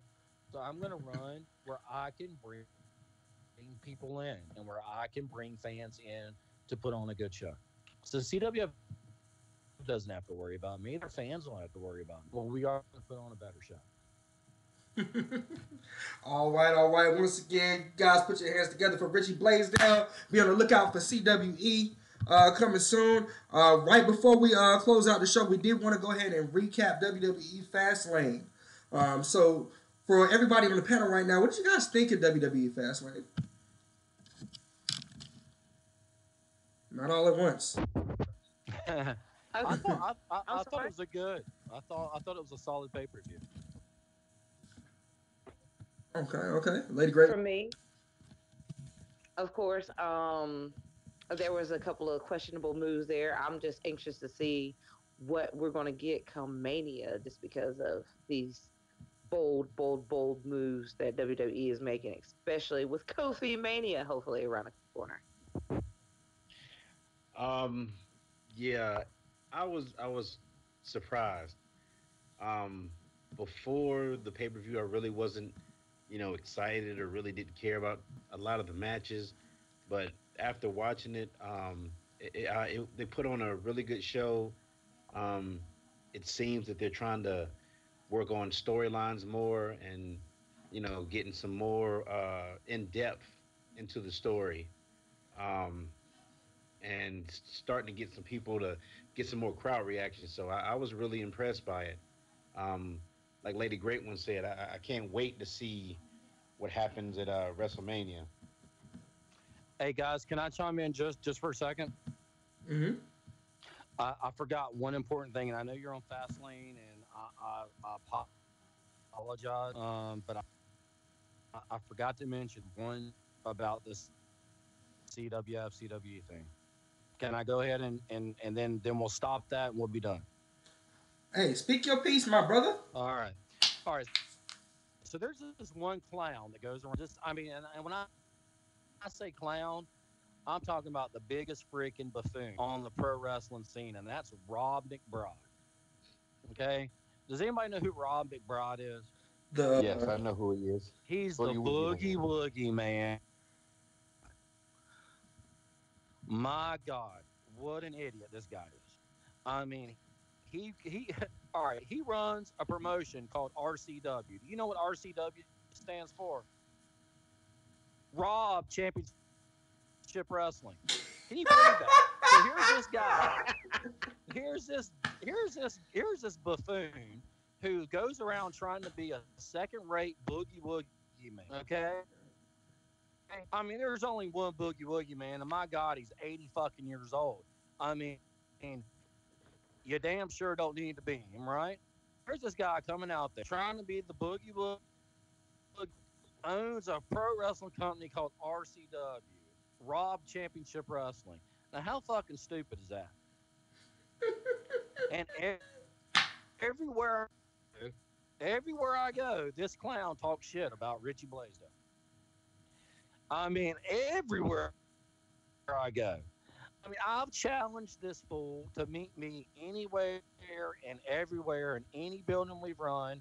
I even went to Dante, do you remember? We even went as far as to have a Woogie Boogie Man on our show. Do you remember the Woogie Boogie Man? Yes, I remember him.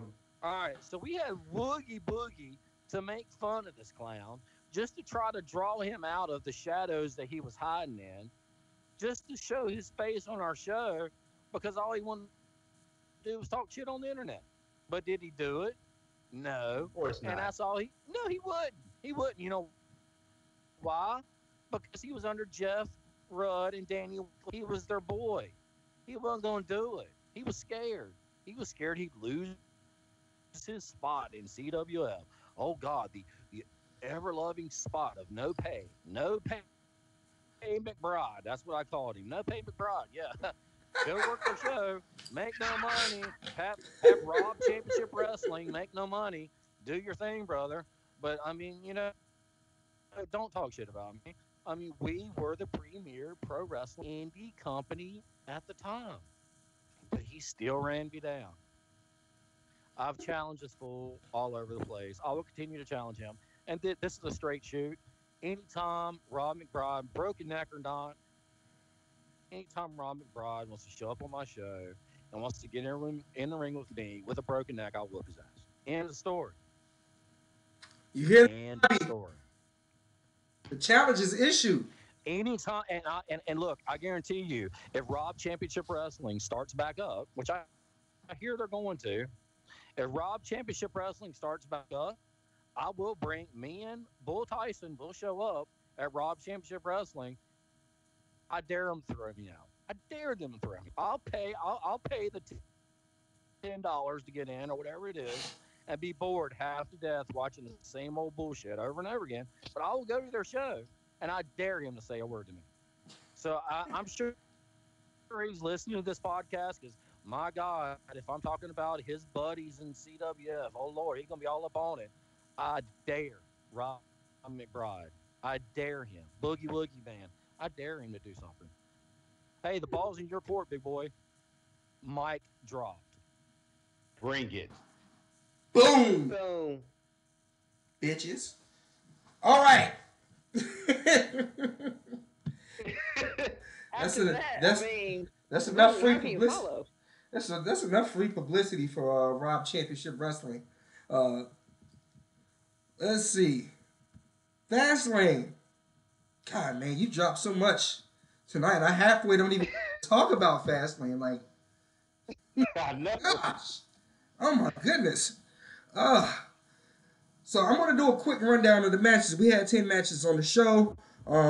We'll just discuss some of the highlights of the better matches. We'll skip right over some of the least significant matches. We can give the show a rating and we can close it on up. First match on the card, pre-show, the New Day versus Shinsuke Nakamura and Rusev. New Day was victorious in this matchup. Big storyline with Kofi Kingston and the New Day. Looks like it might be kicking off on the road to WrestleMania. Was this a match that you guys were invested in, and what do you think it does for WrestleMania, the road to WrestleMania?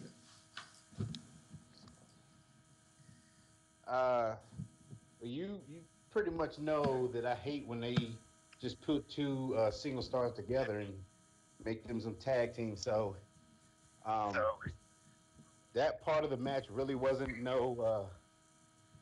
really didn't matter to me.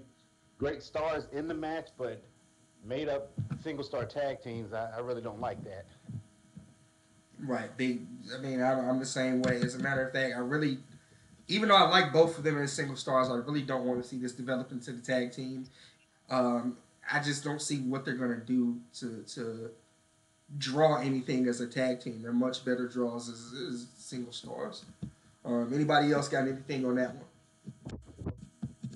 Um, I'll just put it into it. I didn't watch the match, so if that makes Which you feel any better, match? then yeah. Which match are you talking about?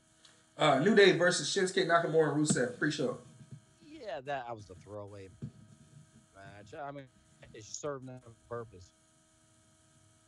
I mean, it did nothing for anybody. Very true. All right. So on the main card, one of the matches that I was not personally looking forward to.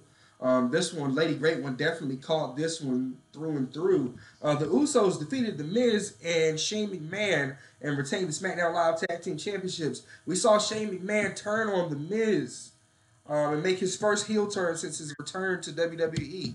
Um, do you think this is going to lead to Shane McMahon being a major heel, or is this just, hey, we're just writing something to break these guys up? Anytime one of the McMahons turns heel, they're going to be part of a major story. So um, I always liked Shane as a bad guy. Um, I was really surprised he stayed good for this long I know. because they usually don't stay, that baby face for that long. But I'm glad they stopped the whole him and me as being a tag team. I can't wait till after this storyline is over to see what they do with Shane.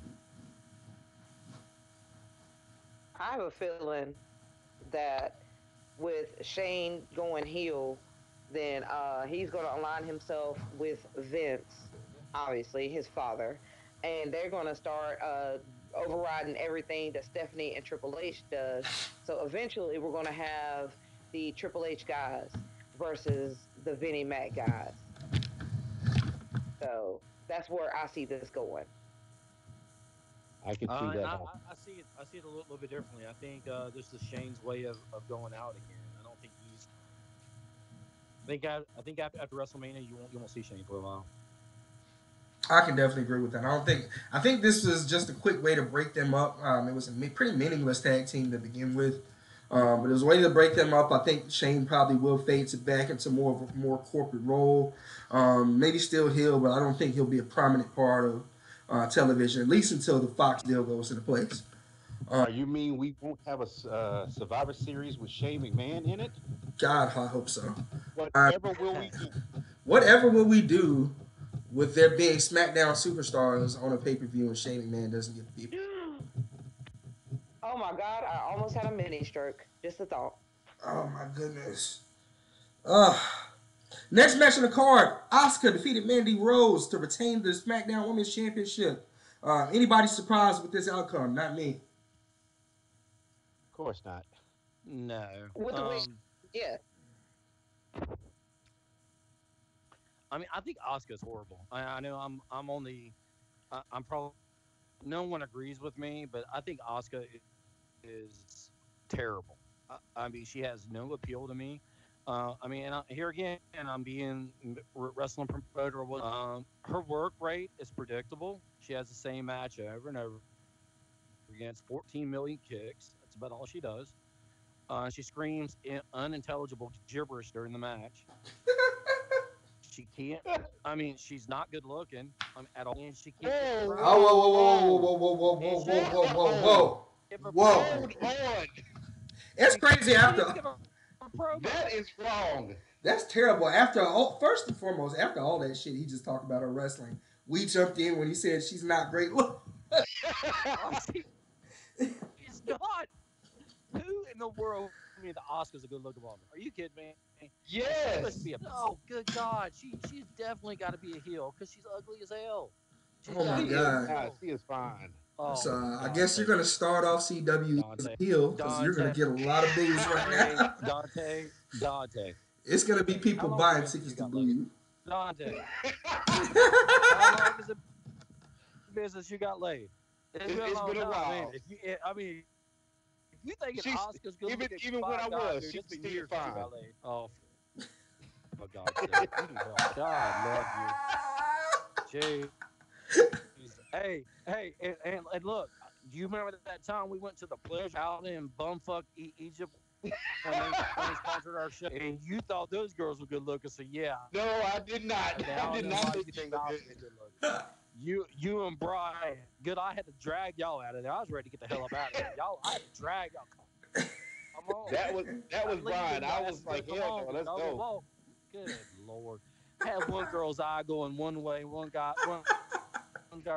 eye going the other way.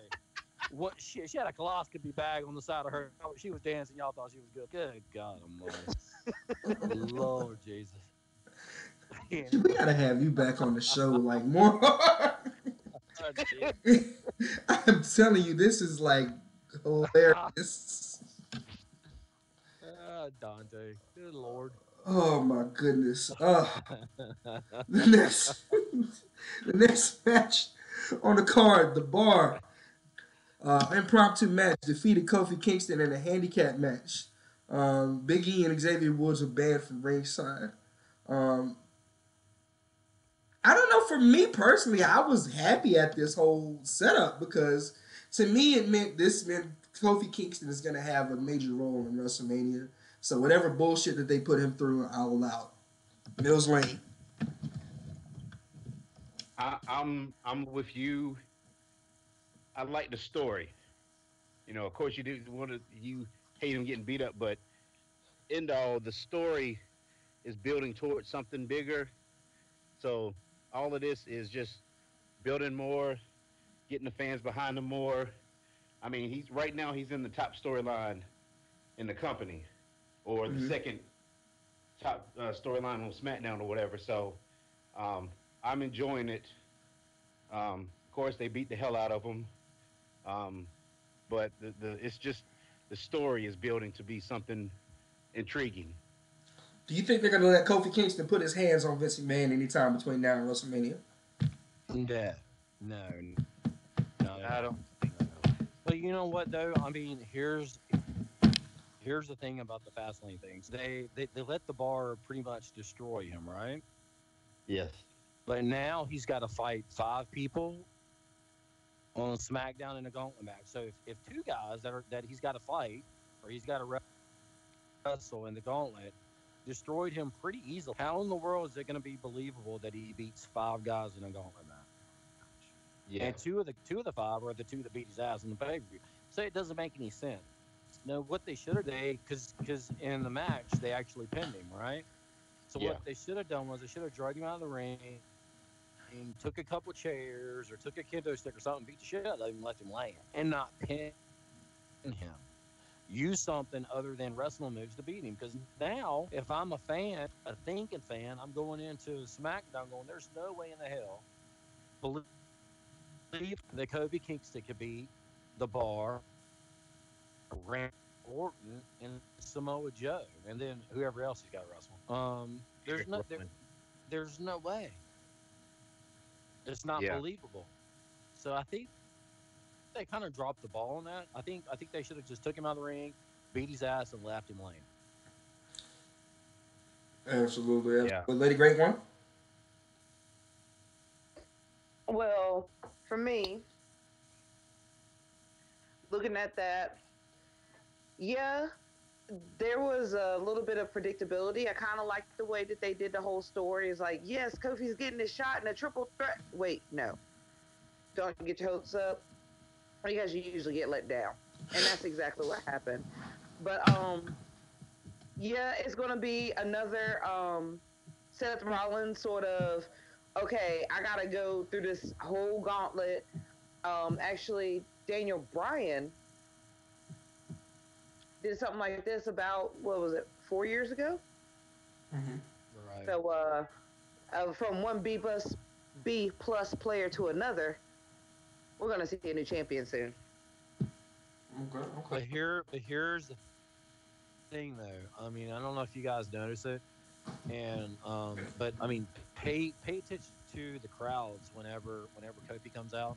When it first started, man, the crowds were popping, chanting Kofi, Kofi, Kofi, and they were just going crazy. But as the weeks have gone on, it's gotten lighter, lighter, and lighter, and that's kind of worrisome for the storyline because if if fans don't pop on SmackDown for whatever they're going to do, and in the weeks leading to Mania, they're not going to strap Kofi. They're just not going to do it. So they have got to. I mean, he has got to be on his A game, and they've got to put him in a position to succeed. Because if not, I mean, it's going to be took away from him. All right. But if you listen to the pop for Kofi in the middle of Shane's promo, that was actually a louder pop than from what most I heard that particular night. Right, but yeah, and I agree with that. But when Kofi come out there, how much of a pop did he get?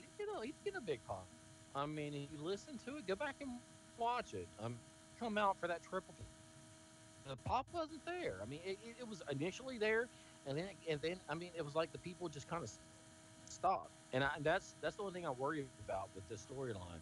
And like I was telling Dante in a conversation, he's got to break bad. He's got to be a badass. He's got. I mean, they're gonna have to morph his character or do something to make him more of like a Stone Cold Steve Austin or someone like that. That's just a badass anti-authority. I mean, New Day's gonna have to drop the comic shit and quit being, happy, joy, and start beating people's asses. And I mean, what they need to do on the SmackDown, in my opinion, is the guys that he's got to face on in this gauntlet match.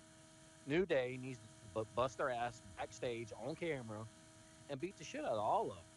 And then Kofi's left with just one person to beat at the end. That's believability. That's getting people on his side.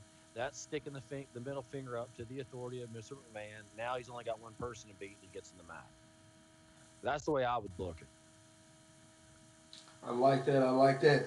Quick question. So, listener on the show actually messaged me while I was on the line right now and wanted me to ask you specifically, Richie, Oh Lord. who does your branding, shirts, decals, and etc. So, this may be a loaded question to possibly get plugged in. Right. Yeah. No, I don't have anybody right now. That's something I haven't even thought about yet. We are going to change the logo. We're going to make it new and fresh. We're going to change a lot of that stuff. So I don't have anybody yet. That's the gosh, man. That's months away. I hadn't even really thought about it. If anybody wants to shoot me some prices or whatever, feel free to do so. But I'm on under Richie Blaisdell. I'm easy to find. So yeah, I have nobody. Gosh, shit, I can't even remember who I used 15 years ago. Good lord, I have no idea. Awesome, awesome. So I'll go ahead. That person that But you know what though, Go ahead, Joe. I was gonna say Yeah. the person that asked me was actually I guess last week. So Sean Mark wanted to know who's doing your decals and uh, logos and etc. So I think that he's probably willing to partnership or see what he can do to contribute in that area. Oh yeah. Just tell him to just send me a personal message on Facebook. We'll talk about it. Well, but as it's funny. I mean, how many people are listening to this podcast now? My phone's been blowing up as I'm sitting here on the phone with you guys. People are texting me, going, "Oh my God, blah blah blah blah." And I had somebody text me out of the blue. You're not gonna believe who it was. Who was it? You guys remember that stupid I mean, my God, if you watched the show, you had to be retarded. You remember Lizard Lick Towing? Mm-hmm. Do you guys even remember that show on cable? Mm-hmm. Yes, I do. Yeah. All right, it was a bunch of rednecks in Raleigh, Durham that would go out and tow cars or repossess cars and act like a bunch of fools on TV. You remember that show? Mm-hmm. All right, well, they're evidently friends with Rob Championship Wrestling, Rob McBride, the Boogie Boogie Man. So I'm getting all kinds of hate mail for them. So I guess, hey, the invitation, I guess I could give another invitation. If any of those assholes, rednecks, want to show up on any of my shows, or hell, I'll show up on their TV show. It don't matter. The door's open. You want to talk junk to me? That's fine. Be a man. Come to me straight up. We'll deal. But don't hide behind a keyboard on the internet talking your crap. So, yeah, here's another blast. Lizard Lick Towing, you're in my sights too. You want to talk shit and be big and bad over the internet? Well, bring it. End of the story. Keyboard warriors of the world unite. We coming for everybody. And let me go Telling you, ahead and man. I issue mean, this. my God. I mean, Dante, how crazy? A second rate, shit ain't even a second rate. A third rate redneck TV show is going to sit here and shoot shit to me over the phone. Are you kidding me? Good God. Give me a break. And Jesus. for those out there that are listening, if you have anything to oppose at what Richie is saying, our group God. is marking out amongst friends. Follow us on Facebook, inbox us. If you want to be on the show to come speak your piece at any time in the future, the door is wide the hell open. All right, you don't have to stand behind the keyboard. Okay, you don't even have to get in the ring. You just Don't be scared. don't. You just jump on the call and we'll interview you. Hey, we'll open the floor to you. We're equal opportunists out here. You know what I'm saying? Unbelievable. And you know, and you know what's funny is the guy that owns the Lizard Lick Towing. I don't even know the guy's name. That's how much he means to me. But the guy that owns Lizard Lick Towing, his wife. I mean, she's a good-looking woman. It's funny because I dated a girl that looked just like her, and I dumped her years ago. So what's that Ooh, say, dude? ooh, Okay. ooh. What's that say? Oh my god! What's it say? Oh my god! This is gonna be whoo when we post this tomorrow. Oh my god! Oh my god! Brr. Let me fly through some of these less significant matches. We saw the Shield defeat Baron Corbin, Bobby Lashley, and Drew McIntyre. This is officially billed as the Shield's last match ever. Do you buy or sell that the Shield will never reunite again in the future? Yeah, they'll be back. But it was good to This see never done. Roman fight. You know, This is not done. I actually think Ambrose is going to AEW. I think him and I think their big program is going to be him and Jericho. So to start up the promotion. I wouldn't mind. I watch. Another match on the card: the Revival, Dash Wilder and Scott Dawson, aka Casey McKnight, whom we mentioned earlier, defeated Aleister Black, Ricochet, and Bobby Roode and Chad Gable in a triple threat tag team match. The Revival has now won a pay-per-view match and have won a couple of pretty competitive matches going forward. Do you think that the Revival has big plans heading to WrestleMania and afterwards? I think just the way they're doing the storylines now, unfortunately, they're going to throw probably 4 or 5 tag teams in a match at WrestleMania just to get these guys airtime. I think that's doing a disservice to the revival. I mean, the revival, like I said, are the best tag team I think on the scene today. If you like tag team wrestling, they are a tag. I mean, you could put Aleister Black and Ricochet together, and man, they do some tremendous moves, and they are flashy, and they do all this stuff. But they're not a tag team, guys. I mean, make no mistake about it. They're not a tag team. The Revival are a tag team. The Usos are. Does that make sense? It makes perfect Yeah. sense. So I think it's unfortunate that they probably want Revival a one-on-one tag team match at WrestleMania. I really do because I think they've worked hard and they deserve it. Awesome, awesome. All right, Boston Hood Connection retained against Nia Jackson, Tamina. This one was another one that was pretty predictable to me. Anybody surprised with the outcome here? The only thing I was surprised about is the Beth Phoenix. You knew that Boston Hug was going to win, but that Phoenix, that little whole interaction, that was the really big surprise. Did you see when she clotheslined Beth Phoenix in the back and she hit her so hard that her cell phone came out of her pocket and just laid on the floor after it was over with? I said, I'm looking at this. I said, she got 2 missed calls right there after that whole interaction. Edge was calling to see if her neck was all right. That Look, was look, hey, hilarious. Dante, don't be clowning about necks now. Come on now, I'm on the main clowning True, about necks. true, true, true. All right. Next match on the card, Fatal 4-Way United States Championship. This match was a surprise match that we got to get. Samoa Joe defended his title against Andrade, R-Truth, and Rey Mysterio, and was successful in defending the title. Do you think Samoa Joe is going to elevate or just be another random champion? United States. Samoa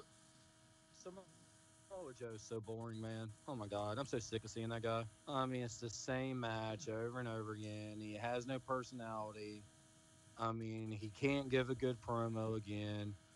It's the same old, same old. They should have left the belt on R-Truth. R-Truth at least was entertaining, and R-Truth can work. He's got a good-looking girl with him, which brings the sex appeal. He gives a good promo. He could have kept up with the whole wanting to be John Cena thing, and eventually morph over into the heel R-Truth and turn on John Cena, and they could have had a program. They missed the boat on that. Um, so now R-Truth is going to be relegated back to what Catering. opening match or not even opening match. They totally missed the boat on that, and they gave it to freaking Samoa Boring Joe, who's gonna not do anything but drag the show down by doing the same moves over and over again and having. He's gonna have believability in the match, but he doesn't have any flash. No one cares about Samoa Joe. Really, I don't. I mean, I could if Samoa Joe wrestles a match, he's a good worker. I'm not taking anything away from him. But if he comes on TV, I'm going to change the channel, or I'm going to go to the bathroom, or I'm going to go fix something to eat. I don't care anything about Samoa Joe, and I can and if everyone's honest, they probably feel the same way. I mean, yeah, he's believable and he's a badass and blah blah blah blah. How far does that get you? After a couple weeks, you're tired of it. Yeah, okay, Samoa Joe's gonna beat somebody up. Big deal, right? I mean, I like Samoa Joe personally. I think he's very entertaining. I think he's very good at cutting promos, and I think he's an excellent wrestler. And I think he has 2 perfect finishes that he can use to put out anybody of any size. What else can you ask for? Well, I don't know, man. I like, I just think everything that I they're love gonna do is Samoa gonna be Joe. predictable. I love Samoa Joe. I don't like the way they've used him to build him to a big match and he loses. So it made him not as feared because, you build him all this unstoppable monster, and then when he gets to the big match, he loses. Um, this match in particular, I did like. Um, I like how everybody in the match got a little shine. I love Andrade, so anytime he's in a match, I'm excited about that. Um, and it's having our truth in a feud, something important that's not just him acting stupid, and actually him being a credible competitor is amazing. So I But really enjoyed the match. but can't you guys agree that they didn't give him a long enough run with the belt? My God, it's like he just got it. Yeah, I can Yeah, definitely agree with that's that. true. That's true. I I can mean, definitely agree with he that. didn't even let him build momentum with it. I mean, it was like, gosh, he was how many weeks was he champion? 2, 3 leagues? He was champion And I about don't a think month. He was champion Yeah, about I a mean, month. He so never was on TV. He was right. I champion, mean, so you champion and gave was never him, coming out on TV. so you never gave him a chance to do anything with it. So I don't know. I don't agree with that. I mean, Samoa Joe doesn't need the U.S. title, okay? But our truth needs the U.S. title, if that makes sense. There's certain wrestlers like Randy Orton. I can't stand to watch a Randy Orton match, but he doesn't need a belt because people like him, right? Same way with Yeah, Samoa yeah, Joe. Samoa Joe doesn't need a belt to make him important, but because the way they've used a character like our Truth, in order to give him some sort of credence or some sort of um uh some sort of I don't get a place on the show, he needs a belt. Does that make sense? yeah. I It mean, does some credibility. unless you want him to be the dumb character making fun of people getting beat in 3 seconds. I mean, he can be that Santana or whatever Santino Morella character if that's what you want him to be, but he's better than that. He's actually a good And worker. he's been doing this the dumb character for a while. So I mean, it's time for them to change it up. At least start giving him some wins. I mean, at But least have him but some let him have some good matches. right, but see, you know what? There won't be a return feud with our Truth and Samoa Joe. Why? Because it's not believable. How many people believe that watch wrestling that our Truth can beat Samoa? It's not going to happen. Yeah, no. So they killed our Truth some momentum with that. They completely killed it. I mean, he can't do anything. I mean, the whole John Cena open. I mean, they could have ran with that forever. John Cena's his hero. They could have done so much with it. I just don't get it. I mean, it really sucks for our truth because now I guarantee you he won't even be on Mania. He might be in the Andre Battle Royal, maybe. Do you think that the way that they're still having him do the John Cena stuff, that he'll do something with Cena? Because he's I still think doing. no, because He's they needed the U.S. belt, Dante. I mean, they needed something for John Cena to come back full. And I think they had it right in their hands. I mean, he could have continued to do Cena's moves and make Cena references, and slowly turn. I mean, slowly. No, don't miraculously out of the box make the turn, but slowly turn to be heel and make fun of Cena by doing all these moves, and then cut some promos about how he could do the moves better than Cena ever thought about doing, and then bring Cena in, and then you got a main event feud. Our Truth all of a sudden's in the main event. When's the last time he was in the main event? How many years ago? shit. And He Uh, was in the main event actually a couple weeks ago. So Well, no. But what I'm saying though, main event program. Yeah, I mean, I'm not talking about a main event on SmackDown. I'm talking about headlining a pay per view. When was the last time? What was him? It was him and Miz, right? Years ago yeah, as a tag team. and that was because they were fighting Rock and Cena. Right. So he needs a guy like John because of the way they've used him, man. He needs a guy like John Cena that has the popularity to elevate him up into a believable storyline to be in the main event. Does that make sense? makes perfect sense. Perfect sense. Speaking of momentum, somebody who has not dropped the momentum for months, Becky Lynch defeated Charlotte Flair via disqualification. Ronda Rousey comes out there and intentionally hits the man in order to ensure that she's going to be in the Raw Women's Championship match at WrestleMania. Another one that I think that pretty much Lady Great one called this one as well. Um, do you think that Becky Lynch is going to walk away from WrestleMania as the new champion, or do you think the run for Ronda Rousey will continue? Um, Well, hang on. Let me jump on this one real quick because I'm a lady, so I always like to do at least the women first. but I like to If I jump can on the do one women thing, first. I can do one thing. Okay, like remember, you're completely out with especially Sonya Deville. I got first dibs on that. But anyway, Good Lord, I've heard different, it all now. different, different, different group of women here. But I will say that as much as I love Becky, Ronda's still going to retain her title at WrestleMania. Why? Because you can still run so much more with that. Mm-hmm. Becky, the underdog champion, everybody's expecting her to get it.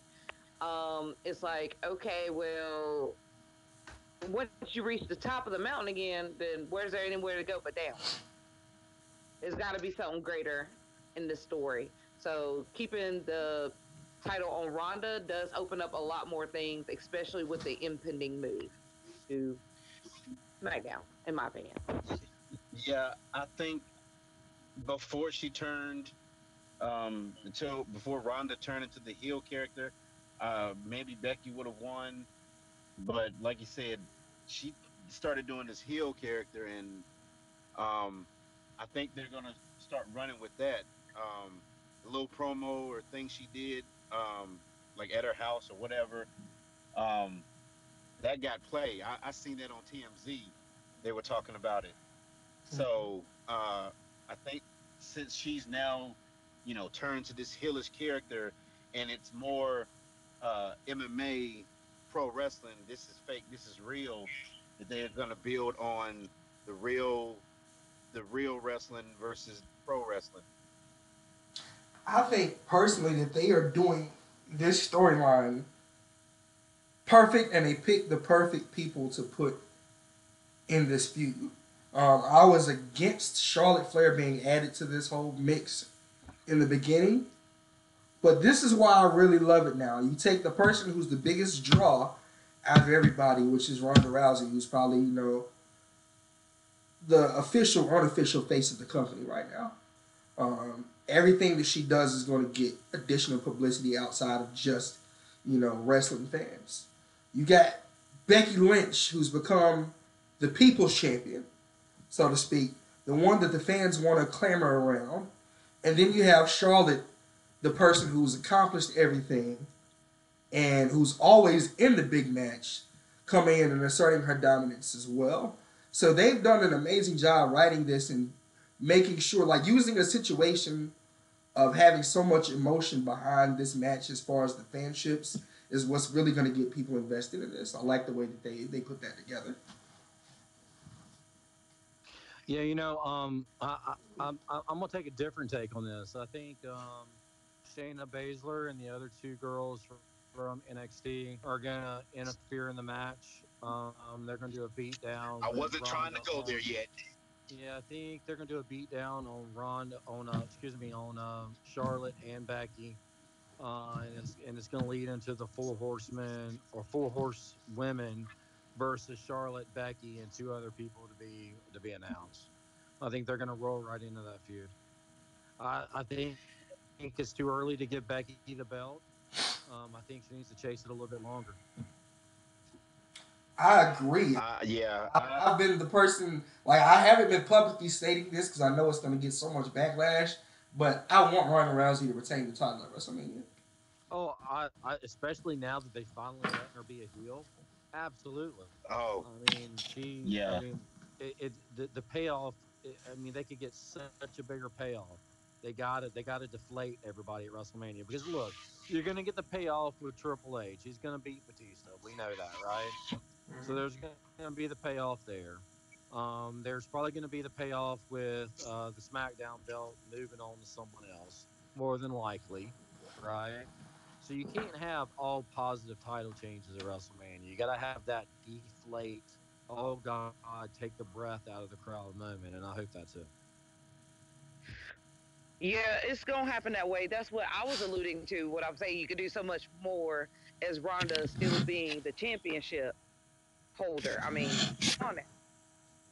But really, I have my main question with all this is who are they gonna move or shuffle, or what are they gonna do with Asuka having the SmackDown Women's title, or are they going to drop that title in the near future and just have one women's champion for everything, and then the women's tag champions?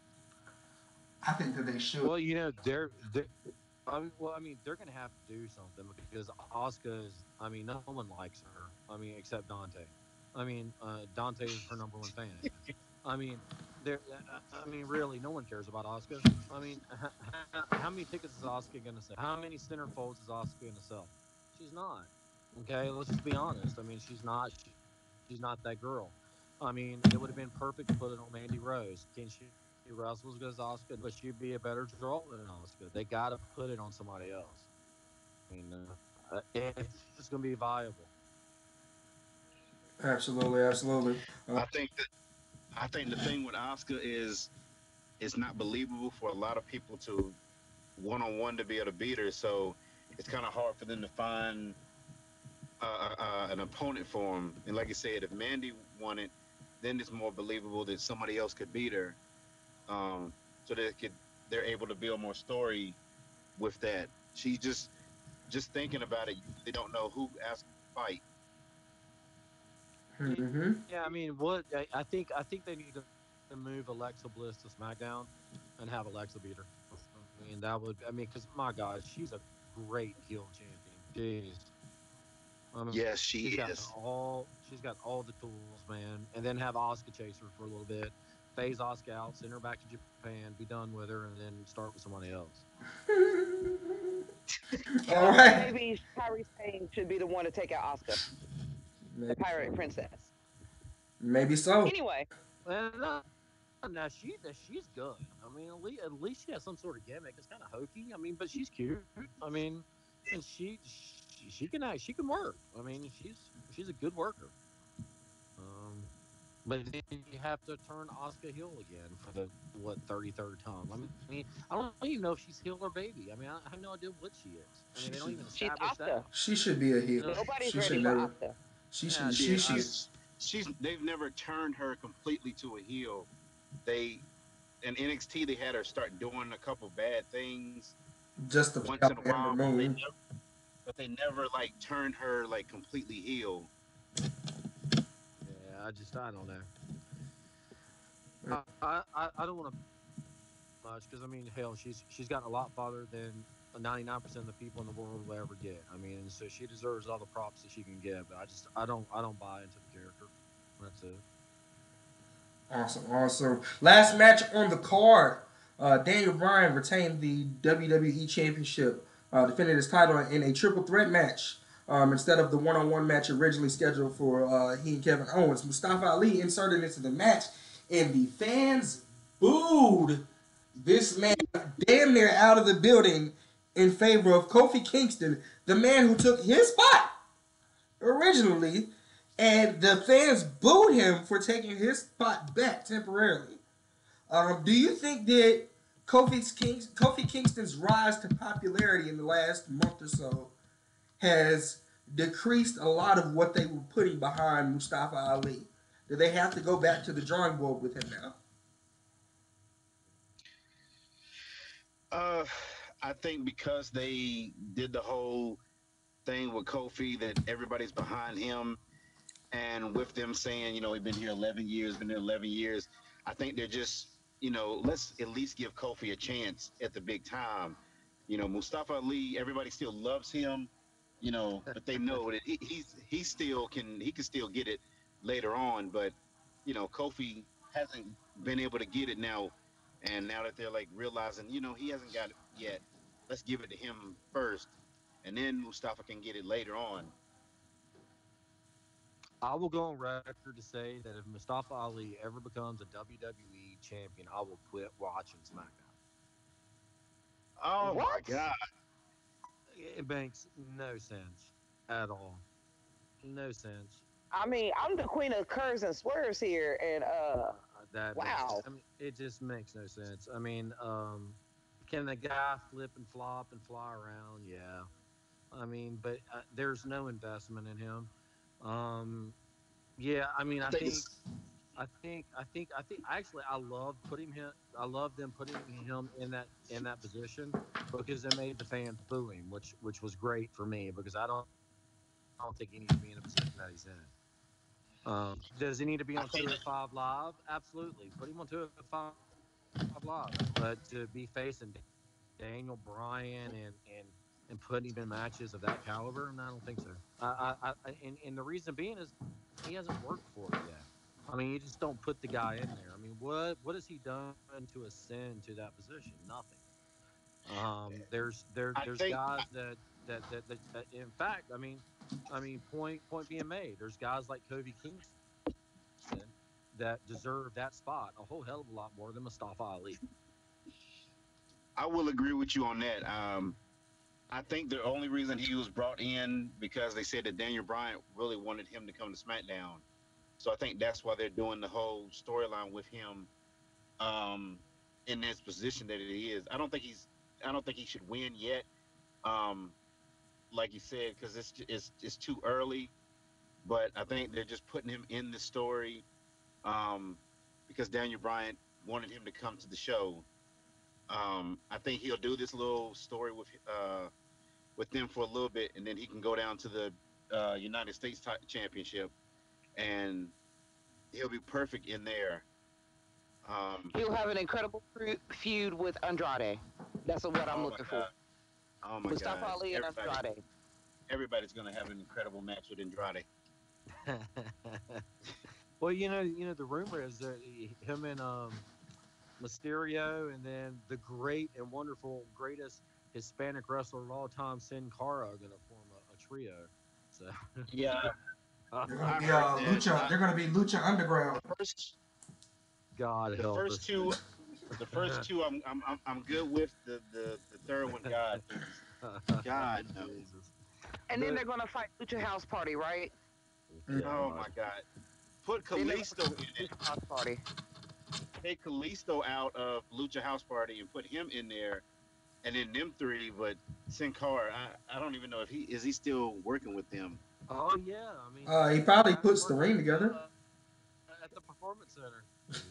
God, He's supposed to be the third member of their little group, man. God, I mean, why haven't they dropped him? Jesus, up in heaven. I don't I know. think they I dropped. guess it's going to take them. It's just going to take him breaking somebody's neck or killing somebody in the ring for them to drop him. He is terrible. Well, I He's think they awful. dropped. They dropped the original Sin Cara that was doing all the botches. Yeah, They but this guy's replaced it. just bad. He's not. Well, He's Hunico is trying to kind of go get talented. better. He I was talented, but he hasn't been. And there was already the first guy that did Sin Cara already messed the character up. So to Mystico put so to put another guy under the same mask that you already was like, well, this shit sucked, with and then put different another guy under tattoos. the same. Yeah, I'm like, well, damn, he sucks too. It still sucks. The whole stain of that character is still. Oh, he was it'll trash. it'll never get over. It'll never get over. Yeah, if they took the mask off of him and then maybe let him be the character he was before, that could work. But still keeping him as Sin Cara, the one who was botching before, and then just having him do the same stuff. Just get rid of the character. Do like you did with Hideo Itami. Just let him go. I mean, he'll be in AEW as a Cara Sin at some point, probably.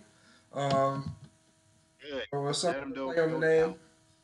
down. Um, well, that was it for the recap of Fastlane. What do you guys give the overall show out of 5? I'll say a 3. 3. 4. I'm gonna go. I'm gonna have to side with Lady Great One on this one. I'm gonna have to give it a 4. The only thing that brought it down really for me was the predictability of all of the matches. But as far as setting the road to WrestleMania, it definitely exceeded my expectations as far as that pay per view, as far as storylines go. So I'll give it a 4 out of 5.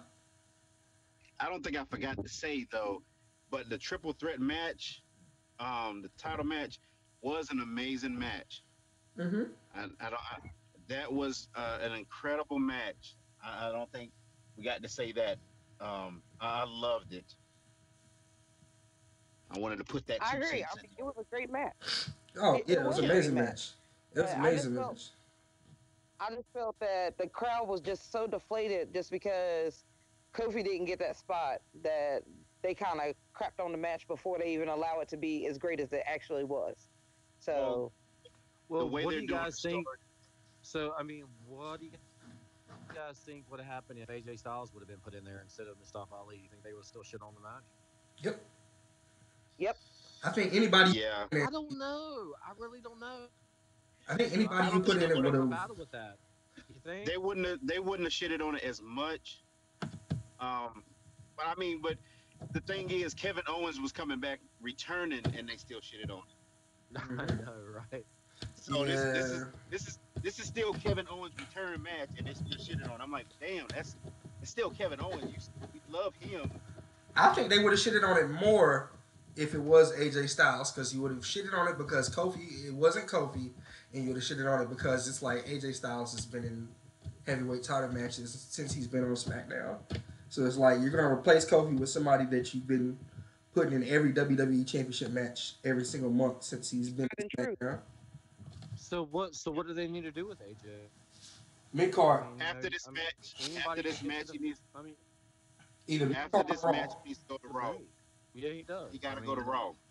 he does. Because I mean, AJ he's AJ has And fought everybody on SmackDown, and finally now he's going to fight Orton. So after this match, he needs to go to Raw because he's already fought with every major person on SmackDown. Now he needs to go to Raw, where there's a whole nother group of people he hasn't done anything with. That would be the Finn Balor's, the Samoa Joe, the Braun Strowman. he already Um, fought Joe. Yeah, he fought Joe and Already fought Joe. now.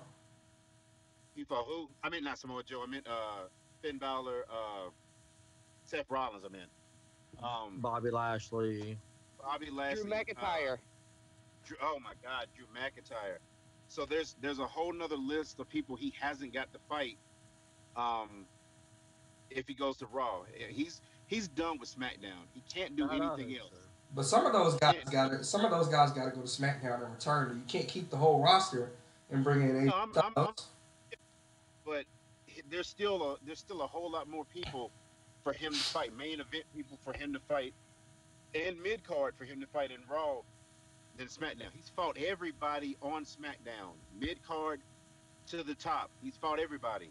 There's not another person that's worthy of another match with him. So it's time for him to go there so that he can have a whole nother crop of people for him to fight.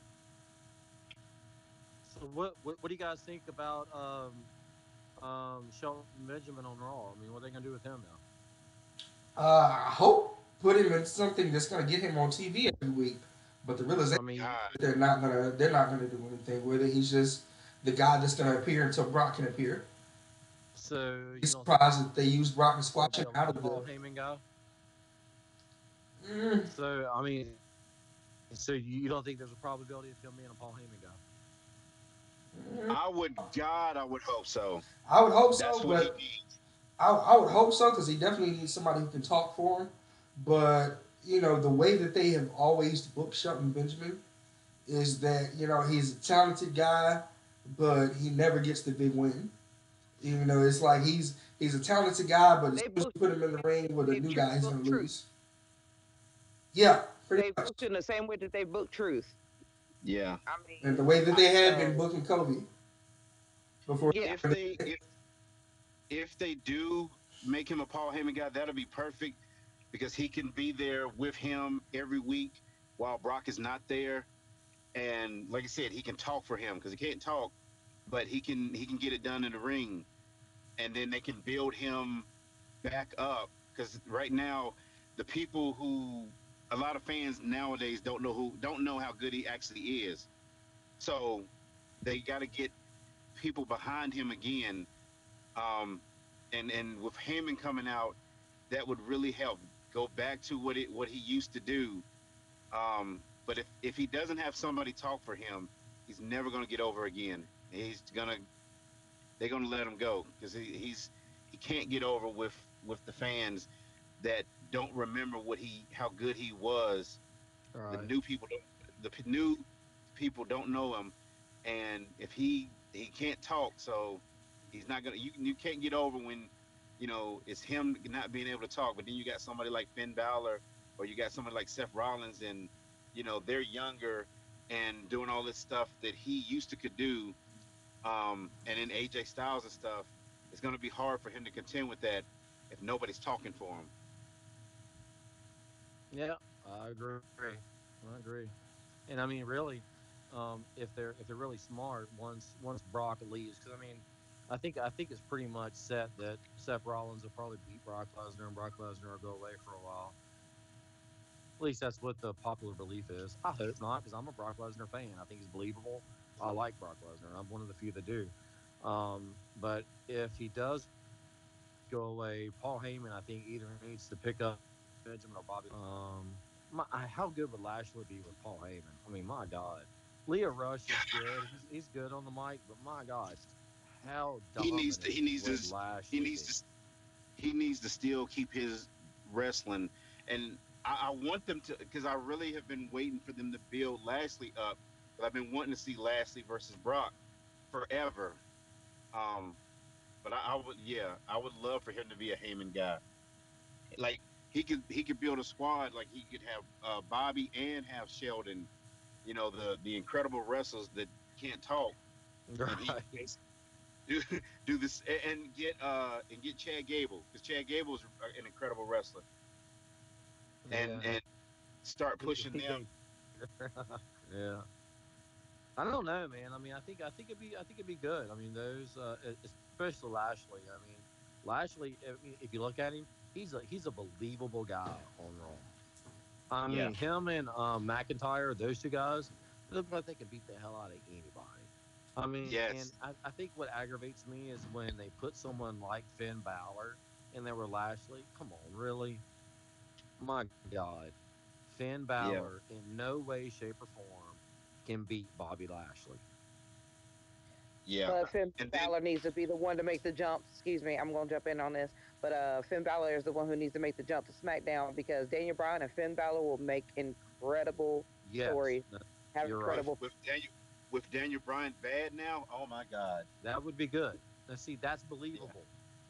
Now see, that's the Exactly. switch I would like.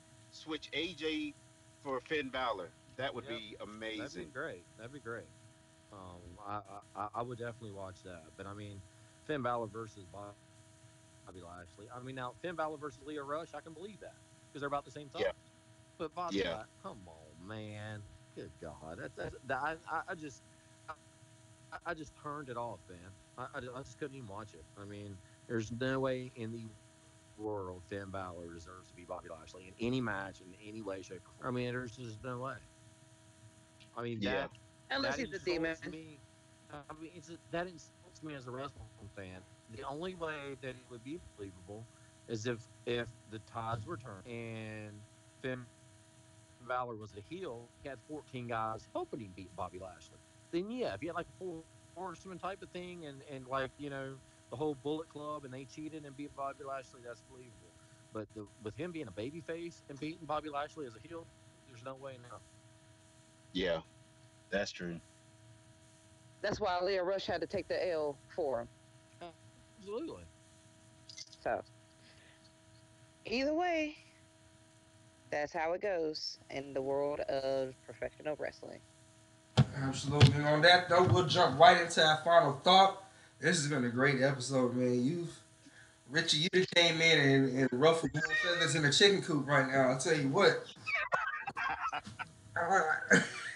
Look, man, I told you I was going to speak the truth and speak from my heart, man. I mean, I was going to lay it out on the line. And shit, God, man, I could sit here and talk for hours about this stuff. There's still a shit ton of stuff I ain't even opened the freaking jar on. I mean, Oh, trust my me, God. we I can mean, too. We've man, it's just got plenty of other shows, and we'd love to have you back again very When- soon. anytime, guys. Yeah, when- yeah. You just let me know. I mean, God, we ain't even talked about, the days in Save your juicy stories WCW for and the all next that time. stuff. So yeah, I mean, there's tons of stuff to talk about. uh, And again, I want to reiterate that big fat slob Rob Championship Wrestling McBride has an open invitation anytime he wants. So I know his little. I'm sure he's done marked out on the internet, and I'm probably blasted all over Facebook for this. So anytime, big boy, you know where I'm at. damn straight with that. What I was gonna say, hey, we always leave with a final thought. We just give something to let the people marinate on. I think you've given probably like so many quotable sound bites throughout this episode. Oh, I'm gonna have fun posting this tomorrow. Um, and the live link is already out there for people to hop on, so they can jump straight onto the page. Marking Out Amongst Friends on YouTube, Marking Out Amongst Friends on Facebook. Follow us, like us, subscribe, turn your notifications on. Once again, anybody that wants to be on the show, we run the show every Thursday night, not at the same time every week because we got other stuff that we do too. But we're still going to be here every Thursday night. Um, the final thought for tonight is me just leaving that open invitation for anybody else. All right, Lady Great One, Mr. VIP, whatever you guys have on your hearts, put it on the table. After you, sir. Well, I just wanted to say after this amazing episode, I wanted to thank Richie for allowing me to be on his show, being an announcer, being a manager. It was a dream come true, and I'm so happy for it to come back. So I just wanted to thank him. And if nobody knows, he is the one that named me Mr. VIP. So there you go. Thank you. Comes back full You're circle, don't quite it? welcome, man. You were on his show, and now he's on your show. No, see how Yeah. Todd's reverse, man. That's the way it works in the world, man. No, thank you, Dante. But you were a big part of it, and you did contribute, man. I mean, you're always there to help me. I mean, a whole lot of people don't know. Dante would show up early and help me put the chairs up and help get everything set up. I mean, he not only did the ring announcing and put up with me hollering and screaming at him when he said wrong for the 1400th time. I mean, but we had fun, right? He was a big Yes, part of yes. it. I mean, he hung posters up. He did a lot of groundwork for me, and I really appreciate. Hell, his grandma and his mom ran concessions a couple times. I mean, it was a family party. So yeah, I appreciate everything that he contributed back in the day. Yeah, B ran the camera a lot of the times too. Yes, sir. Absolutely, absolutely. Lady Great One, take us on out. Well, my final thought is once again, I want to extend thanks to Richie for being a part of this. It was absolutely wonderful having you on. I look forward to doing more work with you in the near future. And gentlemen, as always, I love this. This is just as fun. I look forward to this every week. This is my Thursday night is set aside, and be ready for more fun things in store from us here at Marking Out Amongst Friends. Damn straight, damn straight. That'll be another episode of the Marking Out Amongst Friends podcast. Once again, follow us on Facebook, follow us on YouTube, follow me on any social media. Hell, on Facebook, you can follow me under my real name. On IG, you can follow me, Mr. President 1286. On Twitter, the same. Marking Out Amongst Friends out. Before we are, though, we are going to hit my damn music. He looks like a fan. Marking out. He was marking out, man. 450 off the top with the top it. Leader of the new school, ain't no way to stop us. Mark it out, screaming loud, tell me who you with. Competition is none, cause we lunatics. Walk with me down these roads if you're all in. I love the feeling, baby, time to go to work again. Come together like a fist and we do it proud. Light it up and burn it down, cause we marking out.